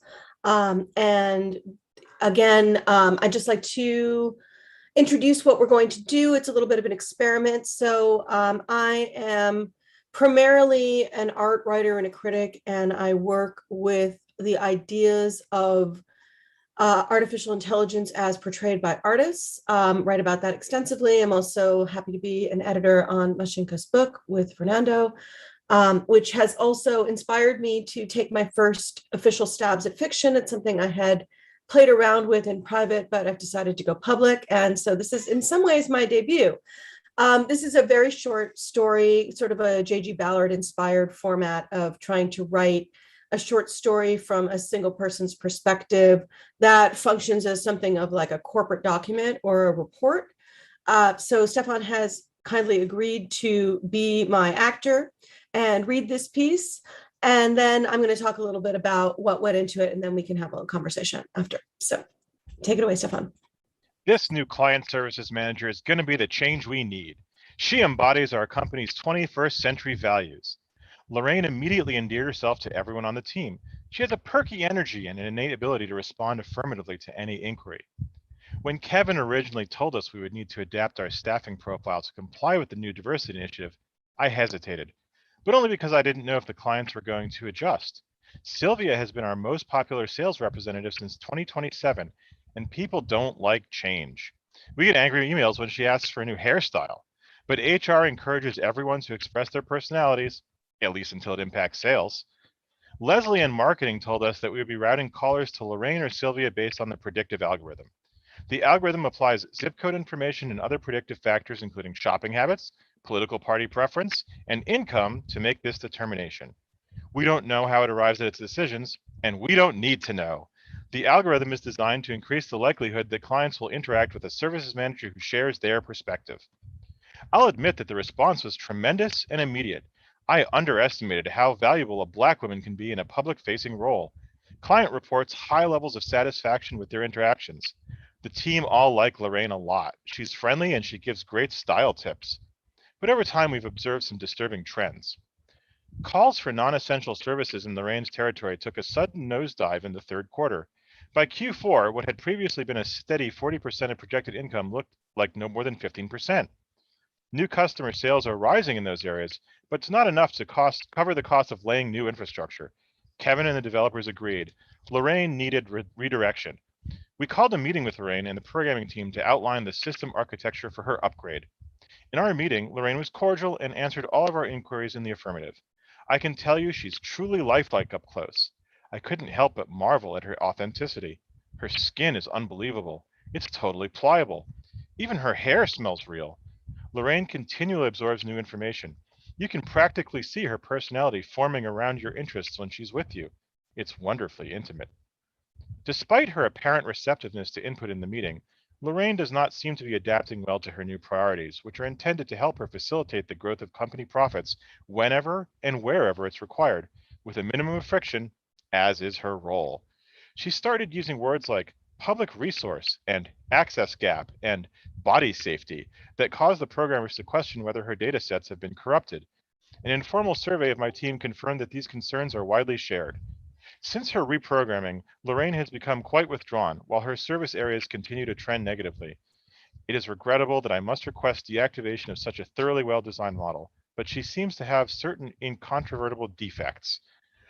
Hardware has set aside some time to work on debugging her in the next 2 weeks. Until then, I don't mind storing her in my office. Thank you, Stefan. So I wrote this piece thinking about the purpose of Sophia, the android, as a personal assistant or a companion, that our ideas about artificial life are entirely bound up in expectations of servitude, how those are bound inextricably with ideas of gender and race, and how ultimately, I think, this project was looking, or this story is looking to outline a few different ideas in the project. The first is, what would the implications actually be, looking at an android like Bina 48, which was also a Hansen creation, and which Stephanie Dinkins has explored the ontology of Blackness as it, or if it pertains to Bina 48, and some of those explorations are in the OxyArt show. So I was wondering sort of what would it mean to have an android, a smart android that had a Black liberation consciousness, that developed a Black liberation consciousness. But I think, ultimately, my point here is that, and so I guess to that point, if the AI were to develop that consciousness, then would it start to redirect resources toward communities that are usually underserved when the profit motive is centralized? But then I wanted really to talk about not AI at all, but actually our relationship to human beings and our expectations around labor and affective labor. And ultimately, I think the story is not really about AI. It's about what happens when quote unquote diverse candidates are invited into workplaces where they are tokenized and instrumentalized against their will by being put in positions where they need to interface with people that they supposedly represent without being in a position to truly represent their interests. And, in that sense, I think this was actually sort of cathartic for me to write. So ultimately, these stories describe what I call the darkest timeline, which, frankly, I stole that from the internet. They're set in 2046, which is the year that the US Census predicts that we will become majority minority, or rather, the United States will report 50% or more than 50% people of color identified population. And I want to point out that's in whole or in part. And while that sounds like the future, it's actually only 25 years from now. So my question is that really enough time for our unjust exploitative system to radically change? Is it enough time to forestall climate collapse? And ultimately, my project is inspired by a generational perspective about how futuristic our everyday reality today would seem to our 1996 selves, and how strange and ancient the early cybernetic era of the 1980s and the 1990s seems to my students who were all born around the year 2000. So with that, I think we can open it to questions. Thank you. Thank you so much, both of you. Before we open up for questions for your specific contribution, which was so amazing, Anu, I can't wait to read the rest of that. I wanted to make a quick note that I think a few of us are going to stay about 10 minutes extra so that we can have a kind of final group chat. And attendees, you're also very welcome to do so. And if you have any questions that are kind of general broad view questions that are maybe not for a specific presenter, but about some themes that came up for you during the conversation, please feel free to drop them into the Q&A. Back to your presentation. I'm very curious about, well, I'm sorry. First, I should ask, does anyone else have any thoughts or reflections or comments that they wanted to offer?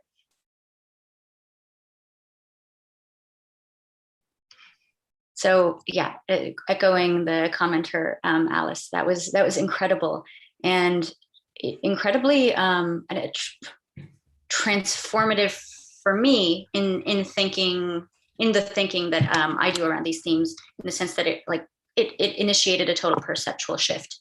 And I think that narrative and creative methods of experimentation have a unique capacity to do that. And I know that you both work with narrative very differently. So Stefan, I mean, it's an incredible reality that there is a narrative apparatus around a figure like Sophia the robot, and that there is someone tasked with developing that narrative apparatus. And that, I think, surfaces and brings to the fore the ways in which narrative are crucial to the ways that we're imagining future systems. And Anu, you're choosing the form and genre of narrative to approach this to approach these incredibly intricate and labyrinthinely complex themes in your project. And so I'm wondering if either or both of you might be interested in speaking to what narrative allows us to do in the way that we engage with technology. Sure. Anu, do you want to do it, or would you like me to? Why don't you go first? Sure, no problem. I mean, I'll specifically address AI. I mean, there's a few ways in which narrative is important to AI development, I feel. One is that in sort of the nascent stage of the technology now, where full intelligence hasn't been achieved, it allows us to guide how people perceive and interact with AI, particularly with human-like AI or human intelligence AI, and guide it potentially in a way towards a more positive outlook. A lot of the media narrative around AI historically is things like Terminator and doom and gloom.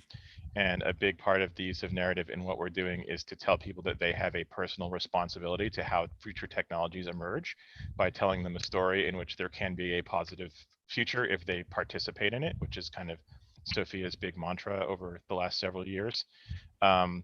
It also is a way to train the AI. I mean, stories are concepts written down in a particular form, and it's something that we can use to train the artificial intelligence algorithms to understand a bit about how we form ideas and express ideas. Yeah, so I think it's really important to tell these stories both for teaching purposes of both people and machines. So. I would agree with that. So for me, I think my writing fiction is actually motivated largely by my feelings of how inadequate our educational system truly is to the needs of the 21st century, and how even my students who are art students and they're predisposed to be interested in these areas really learn so much more from the popular media around them. And so, I was the same when I was young.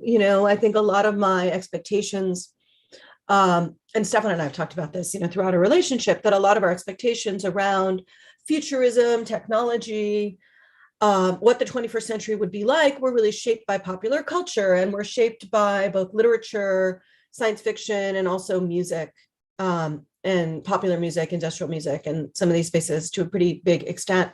So what does that look like today? I'm really concerned about the fact that there seems to be no alternative media now, even though we have widespread media, and anyone can create content and anyone can disseminate it. When I, again, talk to young people, they have very little access to anything that isn't already within a kind of a walled garden of content being provided to them by some invested corporate entity that views them as a user. And, something about punk rock, which also Stefan and I both come out of, is that, everybody was a maker, nobody was a user.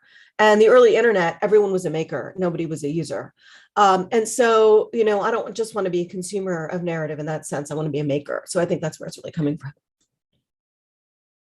Oh, and I guess the last thing I would say is that you can really tell people that dystopia is coming in thousands of ways, and it really forces people, it often causes people to shut down, to have a traumatized kind of response. And so I think storytelling actually can, even when it is provocative of perhaps a response of disgust, which is something that I want to work with, even though it's probably the riskiest and scariest aspect of what I'm doing, is that provocation of disgust. But that I do think that it's just in some ways more sort of effective because it's affective, if that makes sense. Thank you so Can I much. just add one thing to what she just said? I just think one thing that's super important about that type of narrative too is that it puts the reader in the position of empathizing. And I just started or read a portion of 2041, and it was a series of I don't know if you know this book, but basically it's 10 visions for our future, and there are these discrete stories. Some are better than others, but at the end, it sort of allows you access to these concepts from your own point of view and from your own sort of perspective, and then kind of breaks down what the actual technology means and how it's contextualized, et cetera, et cetera. But I do think that that's a really wonderful way to particularly engage people viscerally, emotionally, and it gives them a different point of not just perspective, but access to ideas that are, by their very nature, some of them extremely complex. So I think as a kind of creative project, it's a really wonderful one. So congratulations. Thank you, Nancy. And thanks everybody for giving me the opportunity to unveil this project. We're thrilled and delighted to have it as part of the conversation. Thank you so much. So in the absence of general questions, I just wanted to kind of put on the table one final broad view question. We've spent a lot of time talking about these specific projects that are proposing speculative futures in different ways through different methodologies and different creative frameworks. And I wondered if anybody would be interested in offering a reflection on what role, if any, and what intervention, if any, and obviously we all agree to some extent that there is a role and an intervention for the artist. What is the intervention that the cultural worker and the artist can make in these spheres, as you see it in reference to your own practice and more broadly construed? And that's an open question just out on the table. Well, I have a thought actually, so maybe I'll start. And it actually relates to something someone said. I wish I could remember who said it. It was such a great comment about what's going to happen to the children that are being raised with Alexa. And I just want to point out that, Stefan and I are raising 2 children right now, and they're absolutely being raised with Alexa. And part of the reason actually is because from a very young age, they just wanted to be able to control their own music, and it's actually empowering to them when they didn't know how to write and they couldn't use a keyboard interface. Siri and Alexa actually allow small children to have a fluency with the internet that they wouldn't otherwise have, which obviously is a mixed blessing. So I'm sorry, can you repeat your question again? Because I had something I wanted to say about that, but I spaced on it. Just broadly speaking, what is the role or intervention of the cultural worker / artist in these fields and in the kind of techno-scientific terrain that we're facing, either with respect to your own practice or broadly construed? So this is really a broadly construed answer or response, and I don't think it's an answer, is that on the one hand, we have this concern that exposure to technologies like this is training our children to view technological aids as slaves to their control, in this sense, to have a view of them as being dependent assistants that don't have agency and that exist to serve. And then I think the flip side of that I talk about a lot with my undergraduates is how the culture, the corporatized culture that we have today, is really training us to be slaves and to be complacent and to be cooperative. And a lot of like the TikTok algorithm breeds a kind of passivity in consumption. And they need to be aware of it. They need to be savvy about it, and they need to be in control of it. It can't be in control of them. And I definitely think, our generation, I'm in my mid 40s, we have perhaps more than we realized been changed and maybe irrevocably damaged by the introduction of the smartphone and the way that it has transformed our relationships and created dependencies on very malevolent systems such as Facebook that are ruled by algorithm, but ultimately they're ruled by people who want to profit, and they want to hide behind the algorithm in order to protect their profit interest.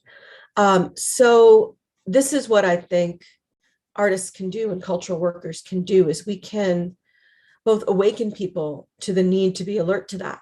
And at the same time, we can help people. This is what I always say too, is that artists exist to help us all envision alternatives so that we can make them happen. But we can't make them happen unless and until we can collectively envision them. Thank you so much, Anu.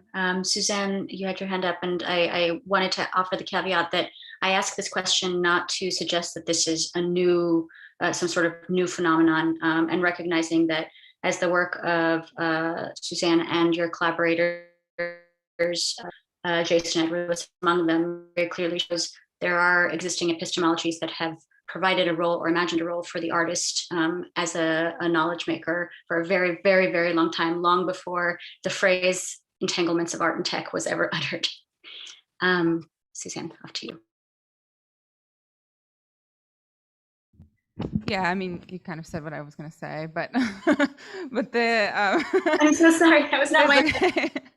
But to expand on that, one thing that I've learned a lot about in the past few years is I have this problem where I assume every Indigenous person is an artist, especially when they're in like law or something totally irrelevant to kind of contemporary art practice. But it's just because it's so common that everyone makes art. And I was thinking about the role of the artist in influencing this is an epistemological one, because there are many cultures and many epistemologies across the globe that consider art as the act of doing government, doing governance, doing politics, making new knowledge, and there's a reason why artists are at the edge of this development of these technologies and pushing them to the very edges and then bursting into new forms, is because that's how new knowledge gets made. It's those relationships that are unseen and quite difficult to express. And so I think that's what's really necessary for AI, is the artists that are doing the work at the very edges and extreme critiques. And it reminds me that that art making is in being in relation to non-humans in the material form, but also in the immaterial form, in the question of where do our ideas or new knowledge come from? Can I truly say it comes from inside me? Am I that great to come up with a new idea, or does it come from elsewhere, somewhere I cannot quantify or know? And I think those two halves of the sphere can lead to a possibility of ethical AI. It always reminds me that there's a reason why indigenous songs were banned. It's because art is extremely powerful and can do great harm or great good. Yeah. Thank you so much. Would anyone else like to offer some thoughts or reflections on the question? Okay, well, being mindful of everybody's time, Fernando, do you want to say a few final words before? Oh, there's one more in the chat. Okay, maybe I'll just, I want to be mindful of everyone's time. I'll just read this aloud, and if anyone has any quick reflections that they'd like to offer, then they can, and if not, then we'll say our farewells. So this question is from Daniel Snelson, who is in the other room right now and is a professor at UCLA in digital media. This is such a rich and mind-bending panel. I'm particularly interested in the range of scales in the panel, especially given the blueprint rubric. From the private smiley-faced AI mediator in Amir's presentation to the universal sprawl of the AI revised Drake equation in Claire's work. I guess I'm wondering how folks are thinking about building AI futures in relation to questions of scale. Are there aspects of AI that are either too small or too large to speculate upon right now? So I wonder if anyone would like to speak to that briefly.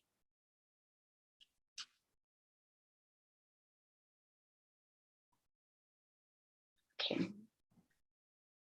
Yeah, Fernando. And oh, Amir, did you have your hand up? Yeah, please go ahead, and then Fernando will end with you. Thank you for that. I think I love how it ends, right? Like, are there anything too small or too large to speculate? I think if anything, AI and its kind of logical extension towards AGI provides us with that particular opportunity to think about it and speculate large. Because outside of that, then we are going to be too entangled with understanding, not being able to really break away from things that are the kind of shaping our ways of doing and being. So yeah, so the larger, the better, I would say.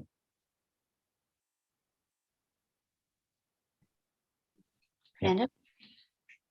Yeah, I mean, this, well, thanks for the question. I think this is kind of where I was going when I looked at the prompt. I was sort of like imagining this sort of like reflective mathematics as being something that was not human designed, but what designed by the AI that's reflecting on its origins, etc.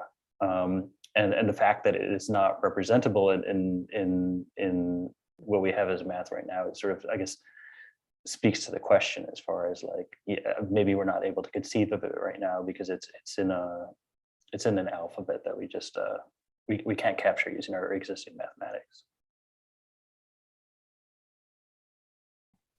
Yeah, Lauren.